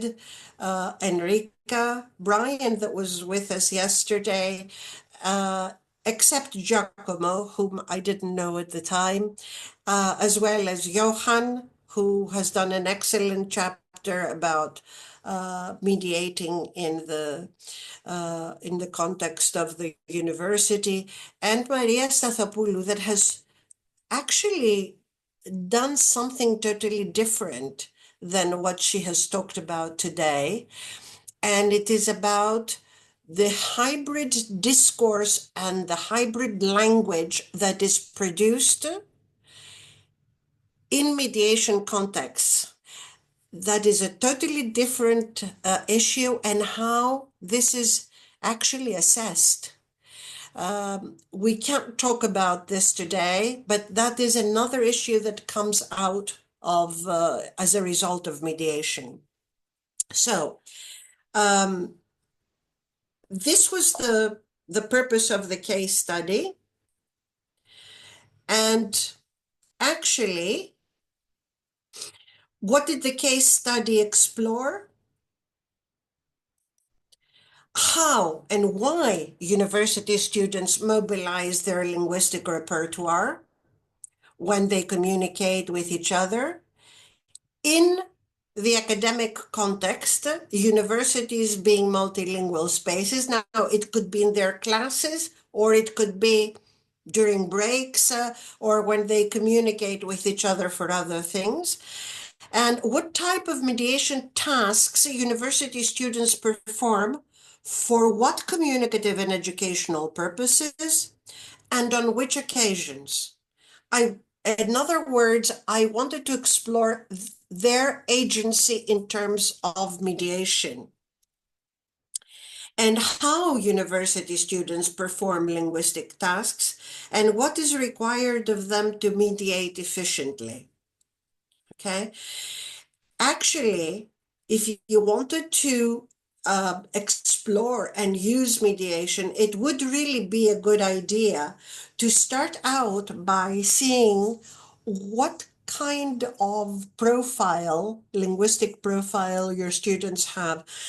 I'm sure that is not a unilingual profile, even though some of societies tend to be more homogeneous than others. Like, for example, Greek universities are not as internationalized and to have that many different languages as, for example, University of Strasbourg that we worked with was.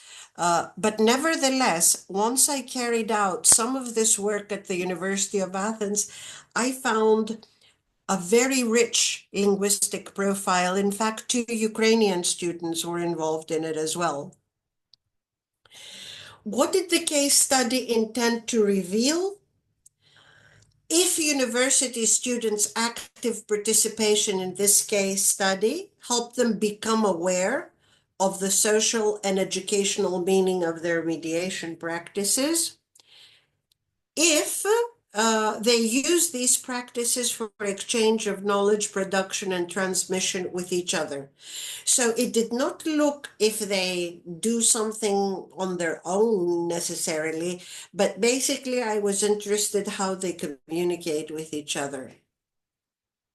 There were two phases in this study, which lasted basically, as I said, for 2 years.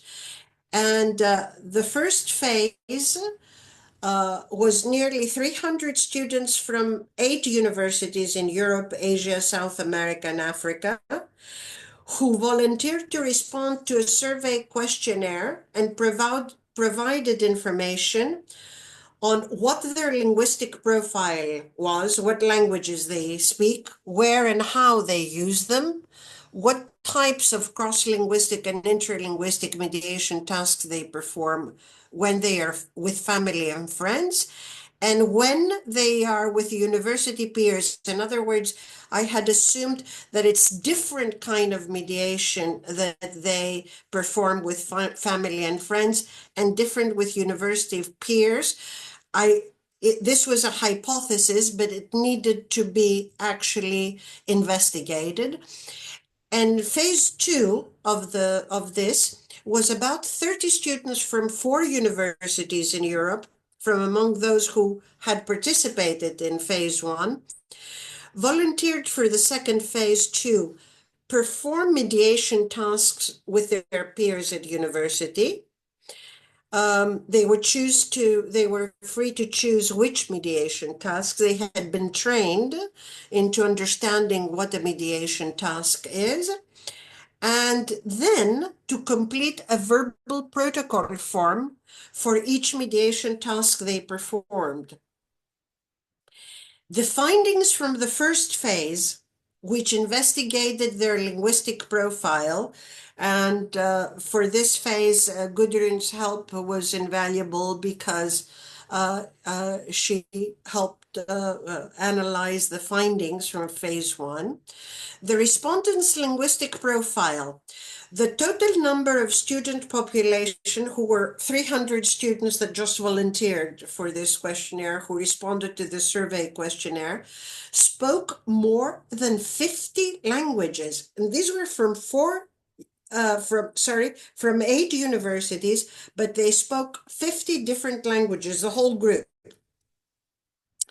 Some were languages spoken at home or with family and friends, and not somewhere else. Some were languages used at university and or in the society in which students are studying or living, temporarily or permanently. Some were languages they learned as foreign languages and used them for their studies and or international communication. In other words, the languages that these students had were for different purposes. They were not all one type of thing. I want to just present you very quickly how respondents used or reported to us that they used their language resources.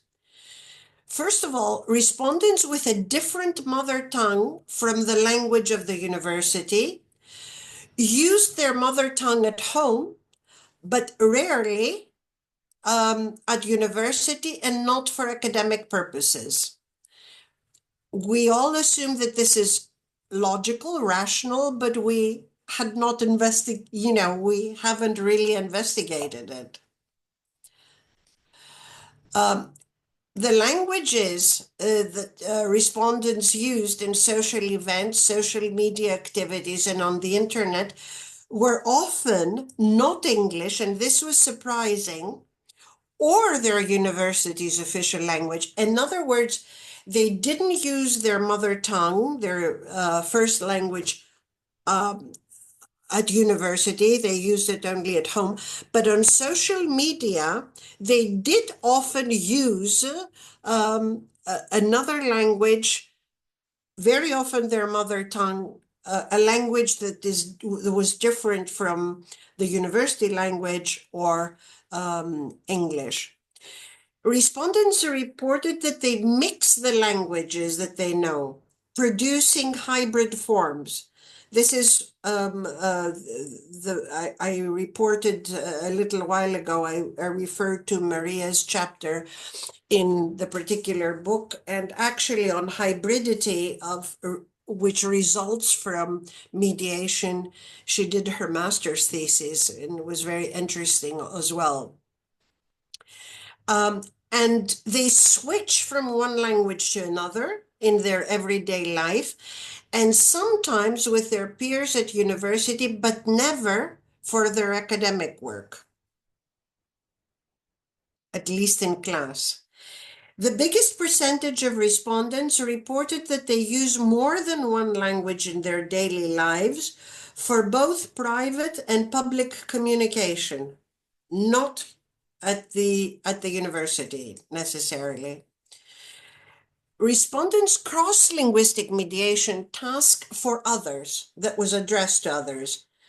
Respondents reported that they mediate for others, helping them by interpreting, explaining what someone has said, relaying, rendering messages written or spoken, translating parts of an oral or spoken text, speaking or writing on someone else's behalf in language A with information from language B, filling in a form in language A with information in language B. And this is primarily in their private and social lives, not necessarily at university. Respondents' cross-linguistic mediation for themselves, things that they do for themselves, not communicating, not interacting with someone else, but interacting with a text, whether this text is oral or it is written, wherever it appears. So they reported that what they do when they mediate for themselves is they read or listen to something in language A and do something in language B. Okay, for example, they use information from a news article in, say, French to write a report in Italian, or render, say, in English, the basic idea of a book or a talk in Spanish, or summarize, say, in Swedish, a speech in German, and so on and so forth. These are things that they normally do, okay? And that's what they responded. Respondents do interlinguistic mediation tasks to help others, okay, when others are in need of understanding, for example, a scientific text. I'm not talking again about what they do at university, okay, but outside in their own environment, in their social milieu, someone needs to understand a scientific text. By using simple or non-specialized language, they do that. To comprehend instructions, directions, guidelines, procedures, by using plainer or more detailed explanations and examples. Grasping a text of a whole or parts of an oral or written text, filling out a formal document for somebody, and very often this happens for family. These are younger students, have a greater knowledge of the language where they are now living, and very often they help migrant parents or parents who are not necessarily, who do not know how to do that either in another language or in the same language. This is interlinguistic mediation, so it would be in the same language. Also, respondents interlinguistically mediate to support others to speak on their behalf, to write on their behalf, to take notes, share their ideas, report facts, explain ideas, explicate, render orally a situation, ideas, concepts, or feeling conveyed non-verbally, say through image, sound, gesture, and so on and so forth. for us all that looked at these data, it was extremely interesting that this is what these students were already doing. As I'm saying, it's not something they're taught to do in class. The basic conclusion from phase 1 is that respondents mediate differently when they are with their university peers, communicating about issues that have to do with their academic life, as opposed to when they are with family or community members and friends, and they're dealing with affairs of everyday social life. Okay, so this was a very interesting hypothesis. I began with this hypothesis, but when it was confirmed, it was extremely interesting for the next phase of the research that was being carried out. So, how the second phase was designed, what the findings were, and what the conclusions were.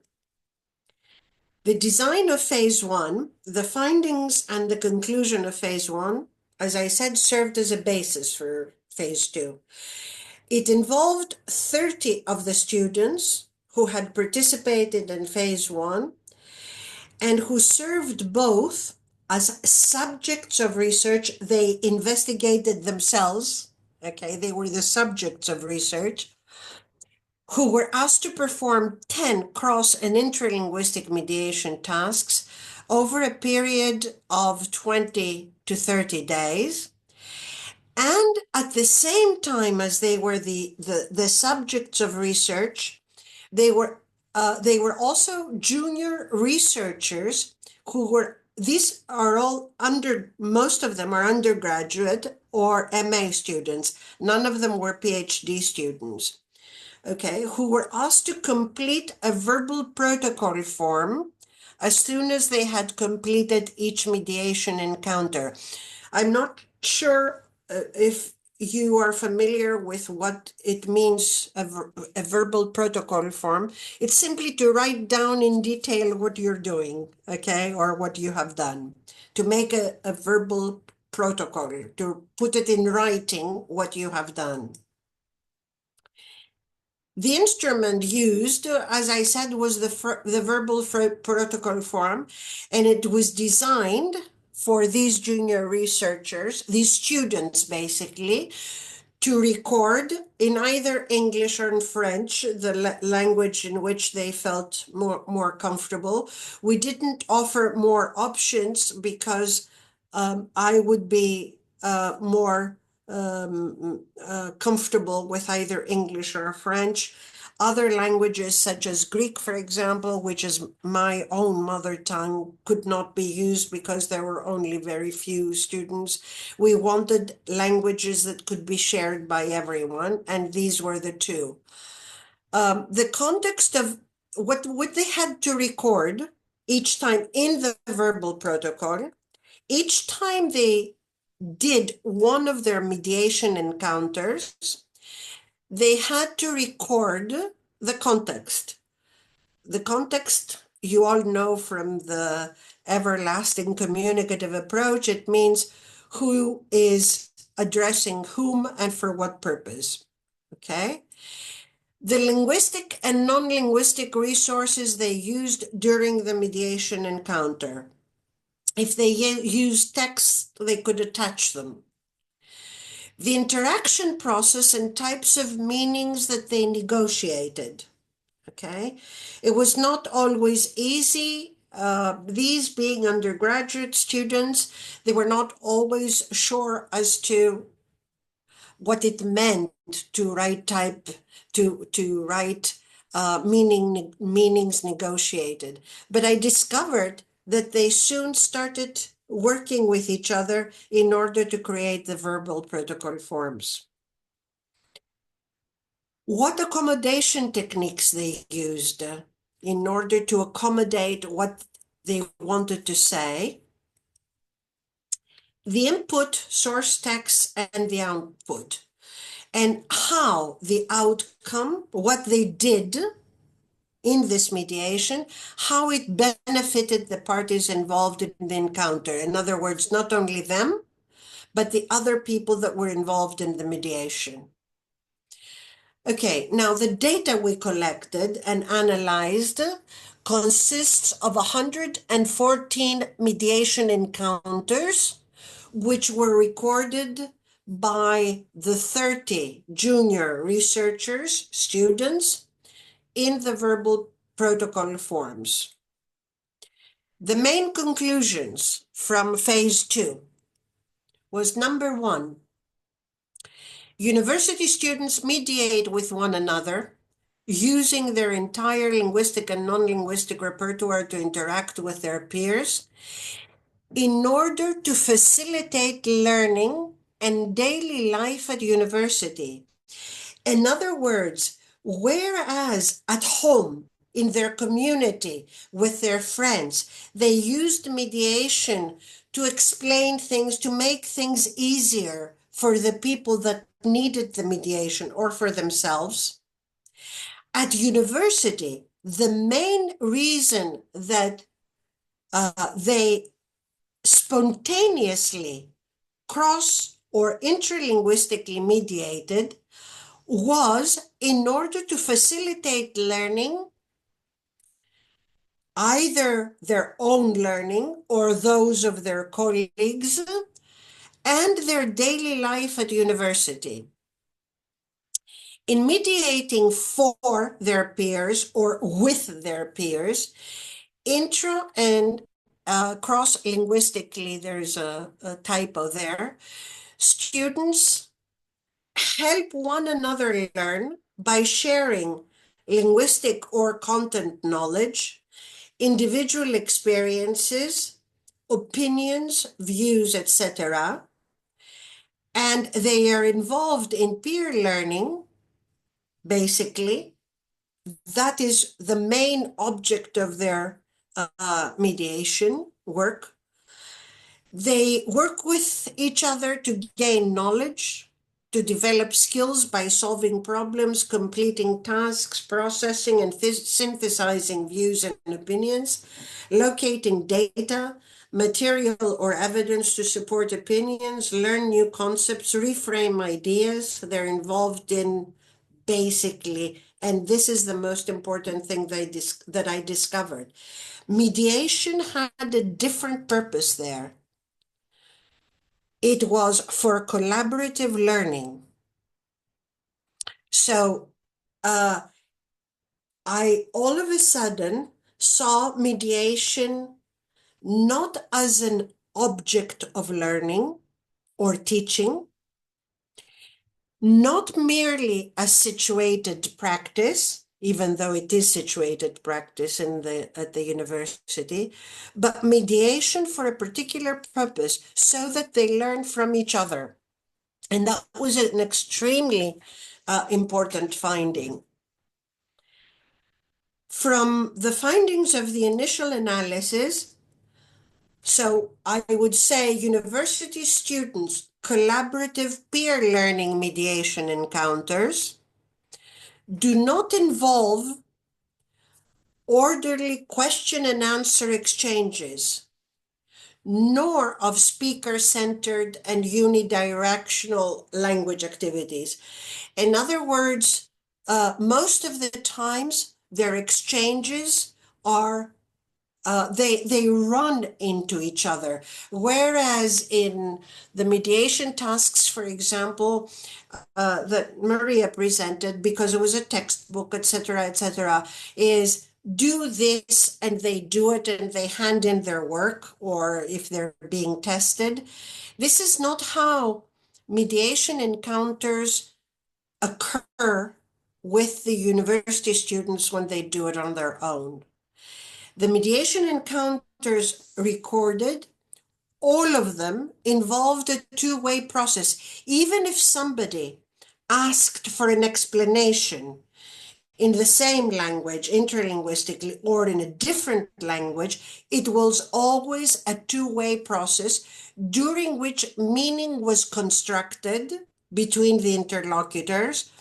The co-construction of meaning has already been mentioned, who are sharing knowledge, attempting to resolve communication gaps while also developing their language awareness and literacy skills. In other words, each time there was a mediation encounter, there was a lot of other types of learning going on. Negotiating meaning and co-constructing meaning. For somebody who has asked an explanation, for example, the other person is not just going to receive the explanation, is going to ask something that concerns that explanation, and it will go back and forth. Because there will definitely be some communication gaps, and also while developing their language awareness and literacy skills. The process of the mediation encounters implicates complex communication practices that require the use of students' entire repertoires. And this is both linguistic, sociolinguistic, and cultural awareness. And when I talk about their entire repertoires, I'm talking about linguistic, but other semiotic repertoires, auditory, visual, and so on and so forth. And of course, cultural awareness is absolutely essential. One of you already said, what does cultural understanding and awareness, what kind of role it plays? A very essential role. One is constantly negotiating also cultural meanings, not only linguistic meanings. And all students involved in the encounter may profit from the interaction in different ways, not just the party to whom information, advice, etc. is provided via the Mediation Act. It turns back on the person who provides it as well. The conclusions and inferences, as I'm coming to an end, and then you can ask any questions that you would like.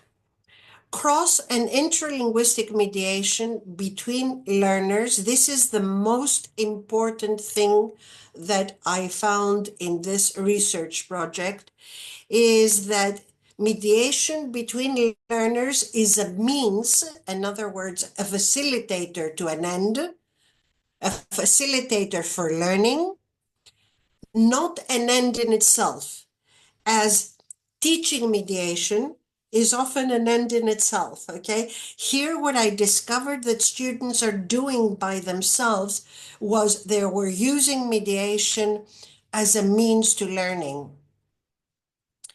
When mediation is a learning facilitator, emphasis is shifted from the linguistic performance of the mediator to the interaction process of the mediation encounter. Because both parties are involved, both students or the group of students, because very, very often what people did in their mediation encounters were done in groups of students and not just two. The mediator is affected by his or her own mediation performance and by how it affects the recipient, the person who receives the mediation, and it goes on vice versa. Both mediator and recipient are constructing meaning that makes sense to them and is therefore crucial to learning anyway. So, what this research project was about is collaborative peer learning mediation.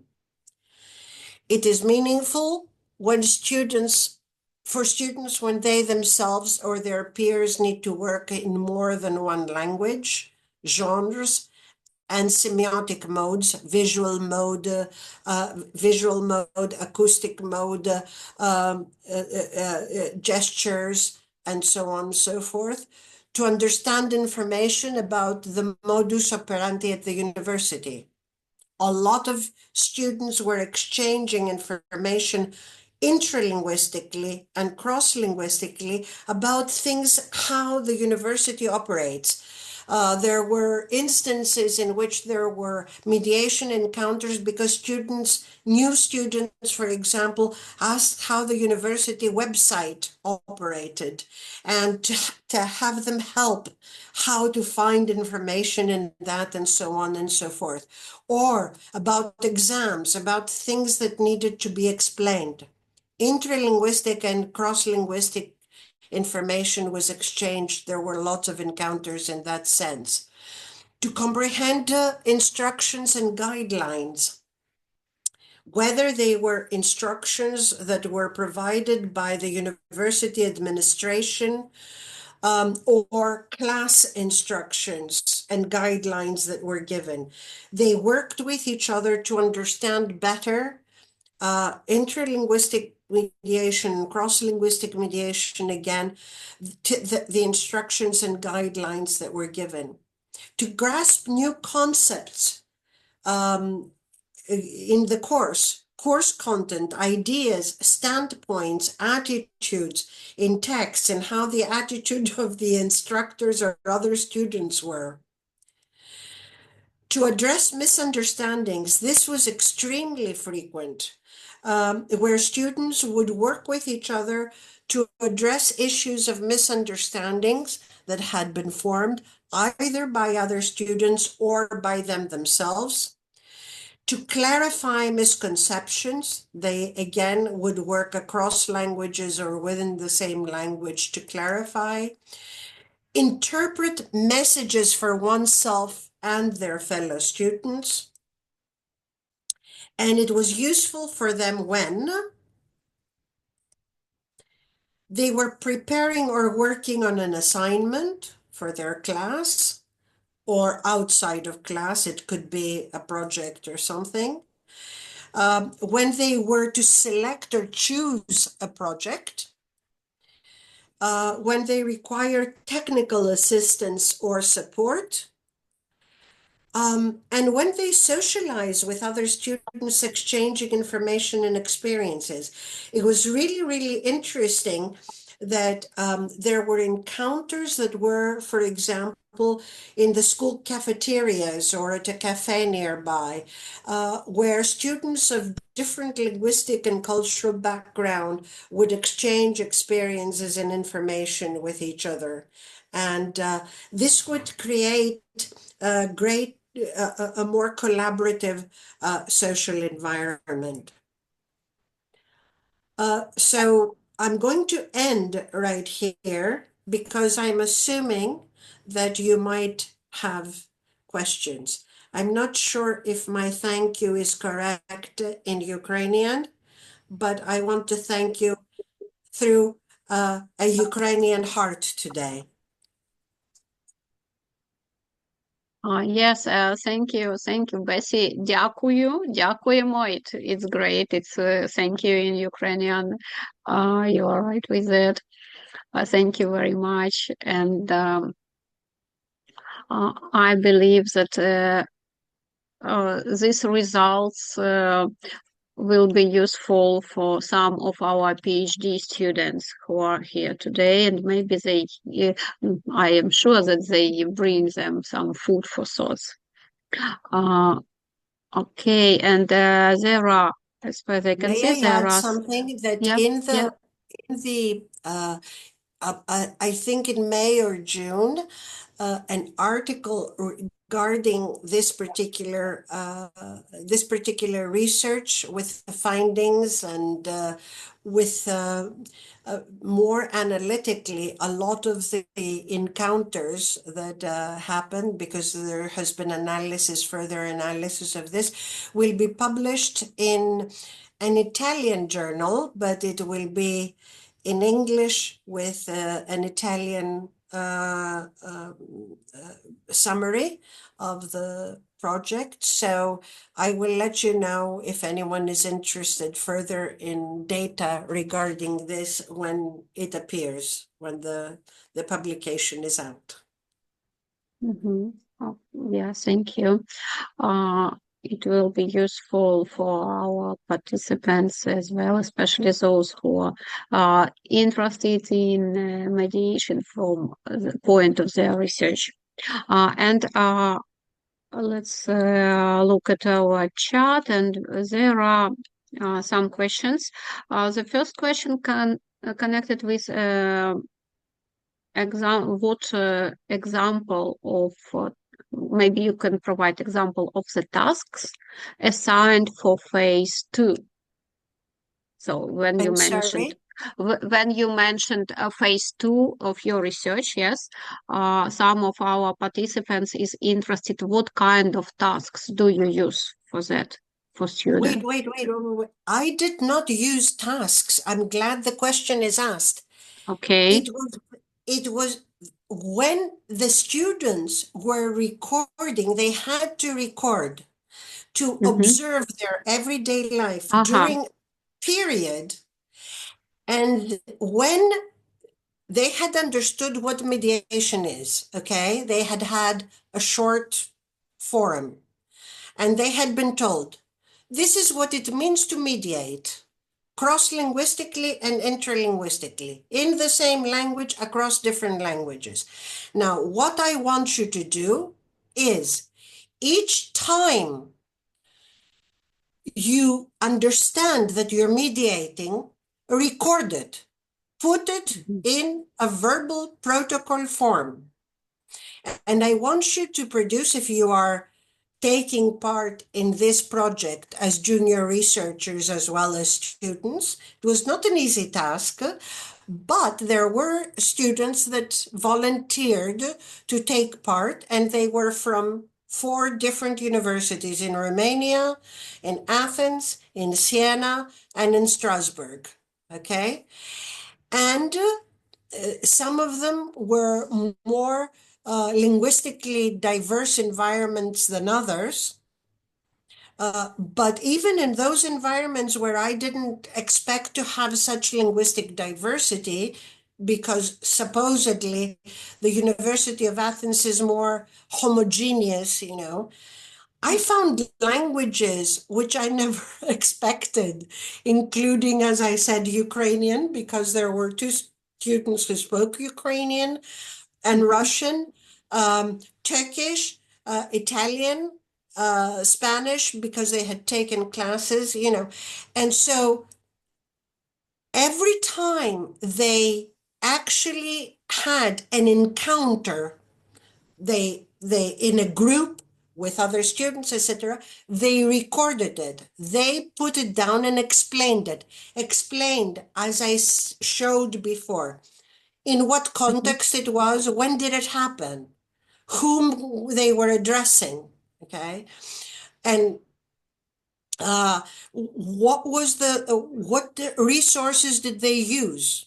Was it a text? Was it something they heard? Was it a movie they saw? In class, was it kinds of materials? Was it a website, and so on and so forth? What sorts of resources? How did they do it? What did they actually do? What languages did they use? And what kind of strategies did they use? And how did it occur? How did the whole thing go? And then afterwards, what did they get out of the whole thing? These were natural encounters. Nobody told them what tasks to give them, what scenarios to give them, okay? They were asked. I was investigating what they actually do, not how I would teach them to do something. And this is why this research project was so invaluable, because we're talking about the agency of our students, but we don't actually know that much about them. Okay, so I would suggest that in your classes, you probably do some needs analysis, maybe some of you at the very beginning, to find out some things about the linguistic profile of your students in your class, and to know something about them, about their background and so on and so forth. Well, you might be including some very simple questions about when do they do what, with their students or at home. To know some of their mediation before you begin thinking, how can I incorporate mediation in my classes? What do they actually do? But what I am suggesting is that because they already do it, use mediation as a collaborative peer learning strategy, as a collaborative peer learning approach, okay, which is different from teaching mediation, okay? I don't know how to put it in simpler words, but it is use mediation so that they can learn from each other. Okay. Yes. Yeah, And that that's will influence clear. how you will actually assign tasks, but sometimes ask them to tell you what kind of tasks they use. Yeah, absolutely. There is one only concern when they mediate academic context, for example, to each other.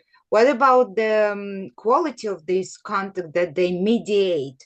How But can you see, Irena or Juliana, sorry, this is a negotiation between them. For example, if a student, and you know this because we've all had this experiences even when we were students with our schoolmates, with our university mates, even though for me it was about a century ago, I still remember being a university student. So we negotiated with one another, okay? And it's in the same language most of the times, but because we were in an English department, it very often happened in two languages. Okay, so and it's the same thing for my colleagues and students in the French department, the Italian, Spanish departments. The language departments in the University of Athens are separate. They're not in a languages department, but they are, okay, so they very frequently operate in two languages, okay? Greek or more, now that more students are, there's a greater multilinguistic group of students that is in the classes.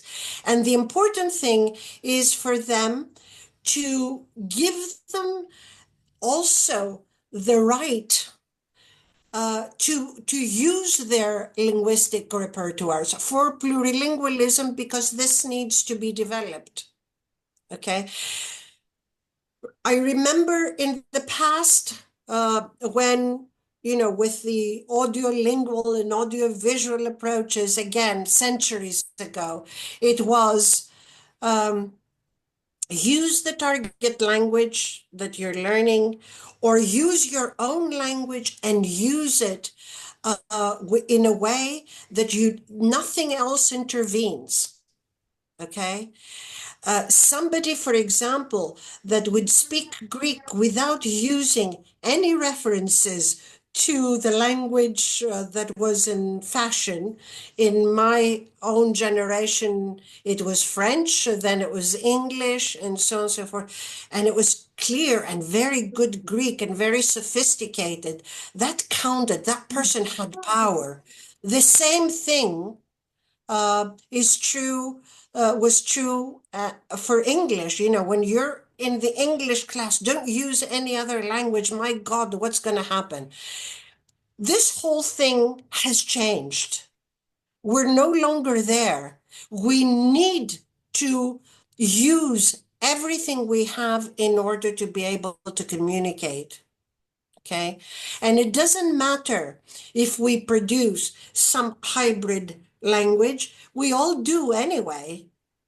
Okay. And so bring that into the classroom, allow it. It is already there. Okay. I'm sure that your students have, and I'm sure that there are some political also issues that are involved in the use of languages. For example, the use of Russian in the classroom and so on and so forth. But if it's their own business, sometimes politics doesn't have to come into it. Okay. Maybe you can set the ground not to teach mediation. You've already heard things about the teaching and testing of mediation, but you may facilitate your the environment for collaborative learning through mediation. Okay. And guidelines, which is something different. Don't give them tasks. It's their own. Yeah, we should be taught how to provide and how to allow and how to change our mindset. Yeah, not students should be taught, but we should be taught. Yeah. Yeah. Yeah. Yeah, and now it's it comes little by little, you know, as we learn. It's not an automatic thing from one day to the next. Yeah, thank you, Bessie. Yes, I see that maybe not all our participants, as far as we all teachers, we got used to give tasks. That's why they didn't expect that you propose, like it was just observation of natural communication in the like natural environment, let's call this so. Yeah, thank you. And there was a question about some recommendations. What could you recommend to teachers who would like to implement that mediation-based approach into their education? What you recommend to start with? But I think that you mentioned that needs analysis.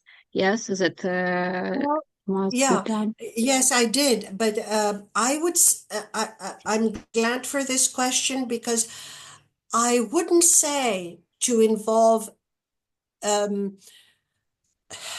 actually a mediation approach. I wouldn't call it an approach. It's not an approach, you know.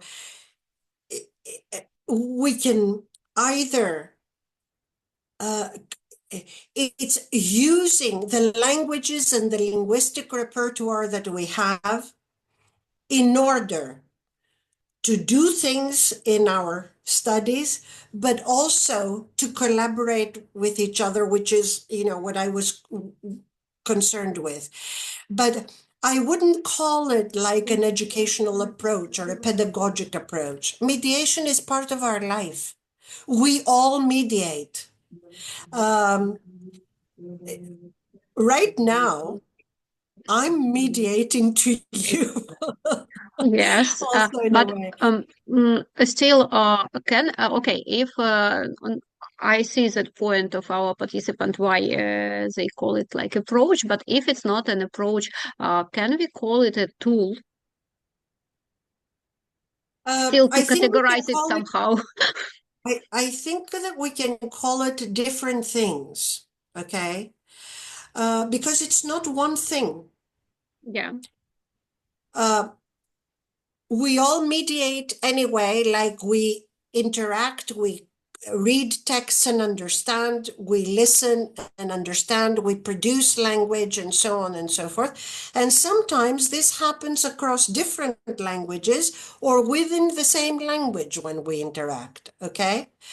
But we can say that we can teach or help our students to become better mediators. We can help them develop their plurilingual competence. We can help them mediate better, and mediation can also be useful for other reasons.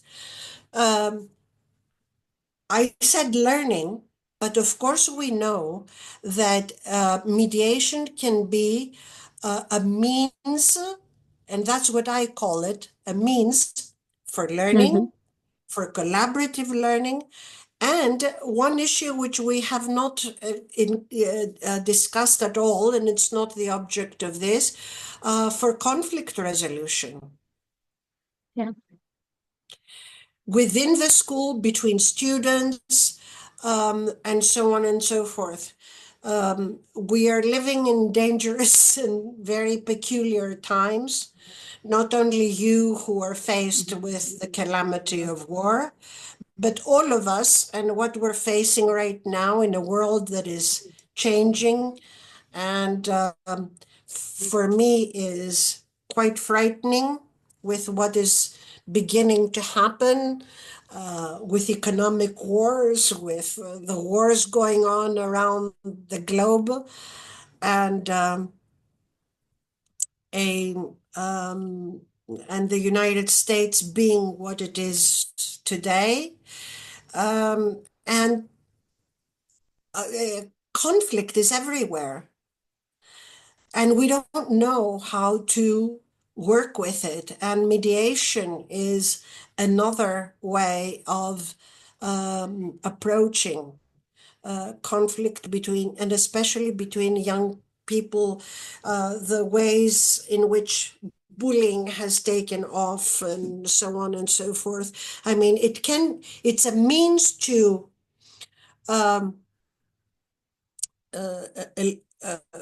actually learning to develop one's plurilingual competence. That is the first. That's why we teach mediation or help students mediate, to develop their plurilingual competence. It is a means to collaborative learning and education, which is what I discovered through my research. And it is a means also to communicating, to find solutions and resolve conflicts between students. It can be intralinguistic or cross-linguistic, and that is a totally different project that we may take on later. Thank you very much, Bessie. And there also I can see also several questions in the chat, but I believe that you answered them previously when we talk about multi-level classes. That mediation is very important for multi-level classes. It can help students to work with their peers, and I think that almost all questions which here you have answered previously or just when answering this one. That's why we do not have questions anymore. And Juliana, do we have some results from that poll which you suggested? Yeah, I'll share. I'll share the screen and we can see the results. And these are primary steps and action that you rated we should take while implementing this strategies, mediating strategies. These are just preliminary steps, and maybe we will hear, maybe our experts will make a comment on that.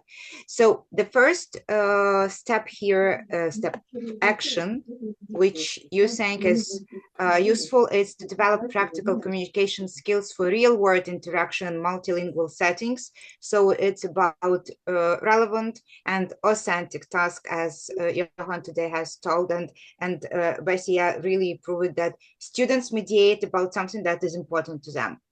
Yeah. Next, promote cultural competence to enhance understanding of cultural nuances alongside language learning. Absolutely, especially when we carry out virtual exchanges with international students. For us, it's critical to discuss with our students before all these cultural biases and maybe some nuances before we enter communication itself. Next, integrate technology tools to support immediate communication needs. Yeah, I think due to all these technological advances, we have these tools. We haven't applied them yet from a mediation perspective, but I think this is our future point for study and research. And today you've mentioned that it might be a game changer in mediation, and it's interesting to observe in which way. Train educators in mediation strategy to address language barriers in classroom settings. I'm not maybe about language barriers, mediation might help. I think maybe it's more about not language barriers, but perception barriers, something like that. But yeah, agree. It might be important. Fifth point, ensuring equal access to education for students from diverse linguistic background. It's something that we forget because we were used to communicate only English because it is our target language and so on. But yeah, we now have to change our mindset a little bit. Creative and inclusive academic environment where linguistic diversity is valued. This is more or less the same. Supporting the development of proficiency in the primary language of instruction. Proficiency in the primary language of instruction. Yeah, it's about, as Johan has told today, about this approximate complexity. Yeah, when students should self-assess, and maybe it's about self-awareness as well. Whether I understand or I don't understand, I have to maybe think about it. Provide multilingual resources for equal access. Next, emphasize adapting assessment methods and evaluate mediation skills using criteria, rubrics, and whatever. Yeah, we also have to develop that. And foster peer-to-peer mentoring programs to encourage collaborative language practice among students. It's about peer mediation, collaborative peer mediation. It's our challenge because we have mixed ability students, and we have to work on this somehow. But I think that these steps and these actions, they might be like a background for our further steps and implementation, and at least now we have some ideas what to do. And I think it will be a journey of challenges and maybe some awards, but if we don't start, we don't come to the end. Yeah, we don't get our outcomes. So thank you for your participation. Thank you for your ideas. And together, I think collaborative with such a great support, I think we will overcome all barriers. And I think that we should just introduce these innovative things in our classrooms, just to help our students anyway, and to keep going together with them. So if you have any questions or some you want to... Actually, Juliana, there are a couple of questions in the chat that have not been answered. Yeah, please. Olga Kaslova has asked a question. She says she may have missed, but whether the cohort were international students using EMI, or did you also survey the monolingual settings? These particular, may I answer this question? Yeah, absolutely. Of course. Yeah. Okay. As I said, these were universities in different continents also. In some universities, the setting was much more monolingual than in others. To give you an example, Strasbourg is a pretty international university, internationalized. There are students from many different settings, but the official university language is French. So everybody has to use French. And it was not in none of the universities that I was addressing, because the question asks here, did they use English medium instruction? In none of them. They used the official university language. In Greece, the same thing that took part. In Siena, Italian. But for example, in Siena, and because it is a university for foreigners, there were many more foreigners than the university in Greece. In Sao Paulo, which was in Brazil, they also were part of the 300 students at the beginning.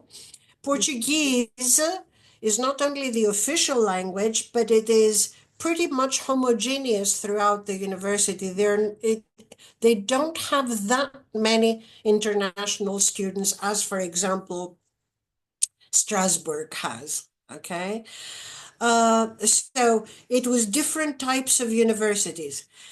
Then the students that took part in the second phase of my research project were from universities all having the local language of the official language of the university was the local language, like it is in Ukraine.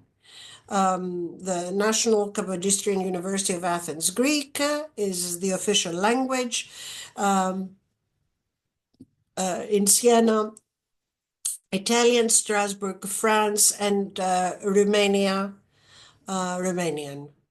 Okay, so there was no EMI involved. And then there was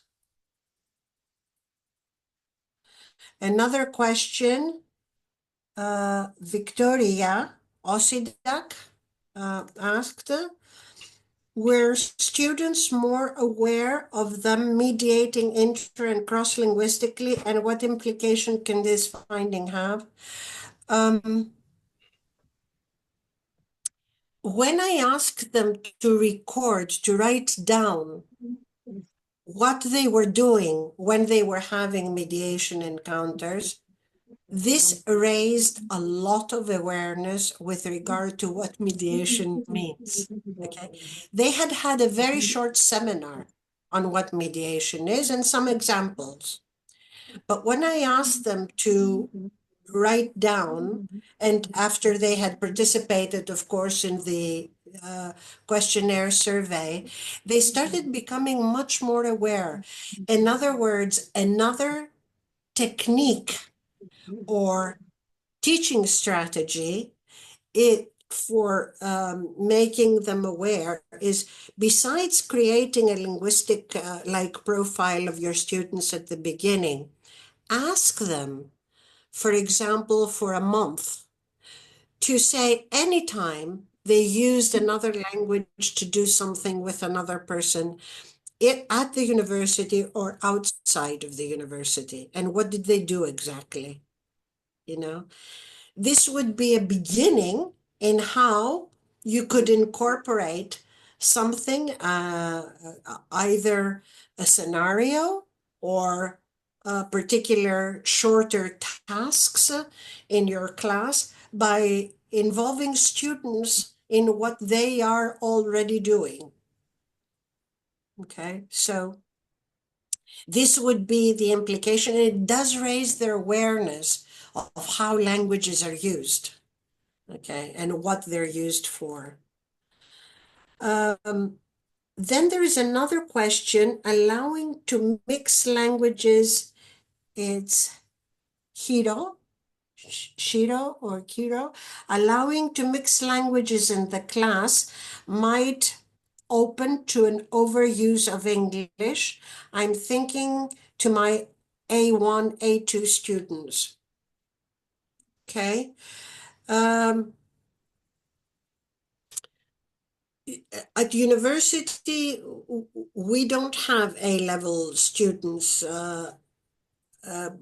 in our classes, but there is a language center at the University of Athens where students are learning 36 different languages, including English. And of course, there may be some students that have A1 or A2 level. Okay.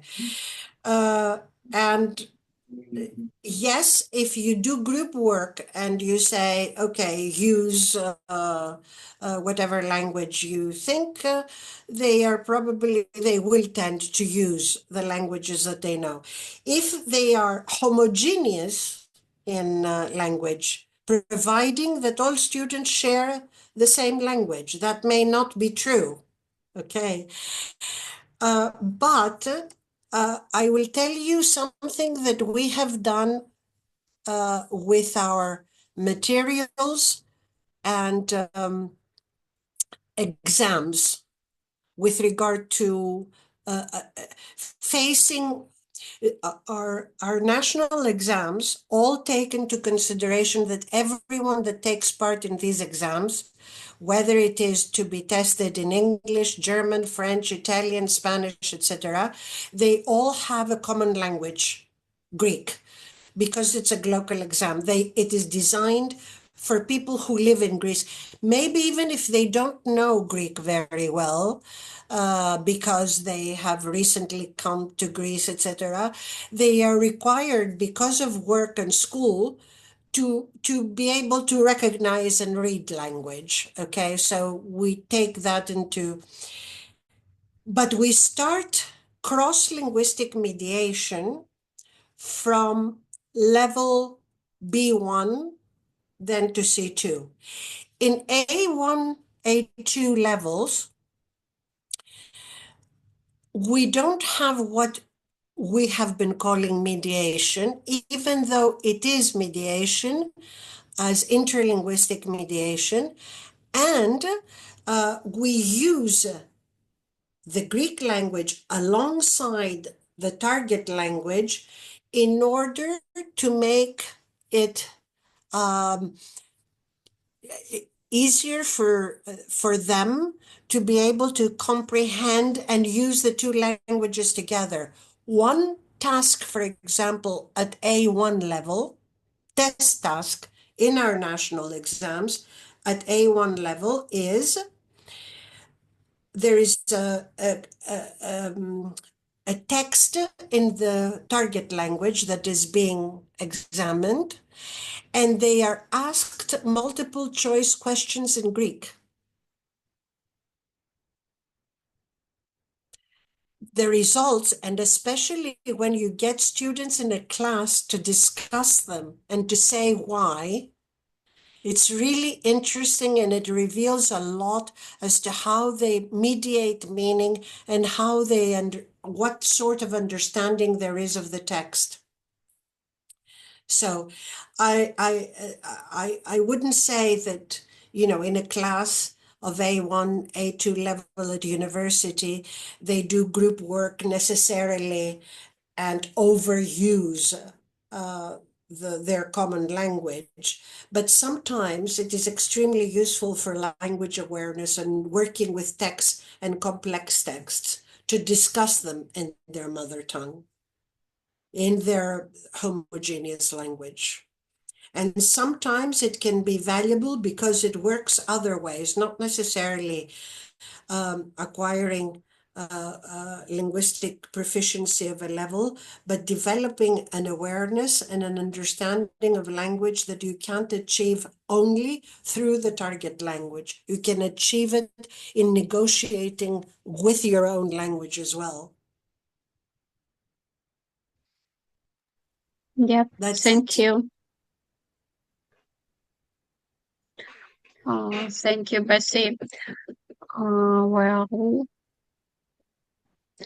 I believe, okay, I can see no more questions for Yes. sure, definitely. No.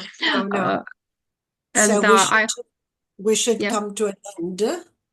Yeah. There is a message from Gudrun. Please, dear participants, let's support and visit site and sign declaration about multilingualism and its usage and implication in educational settings. So please, I will also share this link with you, but here you can do it just right now if you open that link, and you will be able to do it.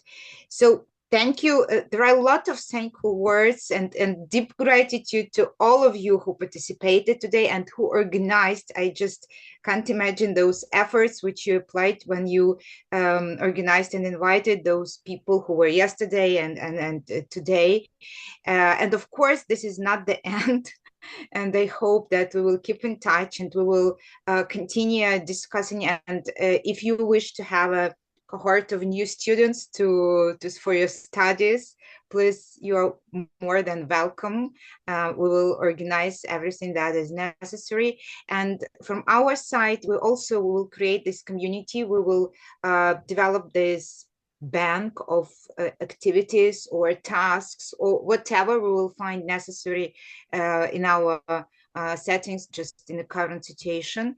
And just great, thank you. And you can find in chat all those kind words to you. And we really honored to have this conversation with all of you today. Thank you very much. Yes, maybe if any of colleagues would like to express your gratitude, please, you can unmute. And yeah. Okay. I see a lot of I see a lot of also appreciation in our chat, and I also I support what Juliana has said, and definitely this forum was important for our teachers because they give them new perspectives, what they can do during their classes. Also for students, because I saw some students, there were master students and PhD students, and for them it also will be, interesting and useful. I know that some of them can use some aspects in their future research. And thank you very much for your support. As I promised, I will share all the links to presentation, video recording. We have your emails from the Google form, which you completed when you registered. So don't worry. If in any case, in some case, maybe you've got lost, please address to us, and we will provide all necessary resources and video. Thank you very much. Thank you. Yes.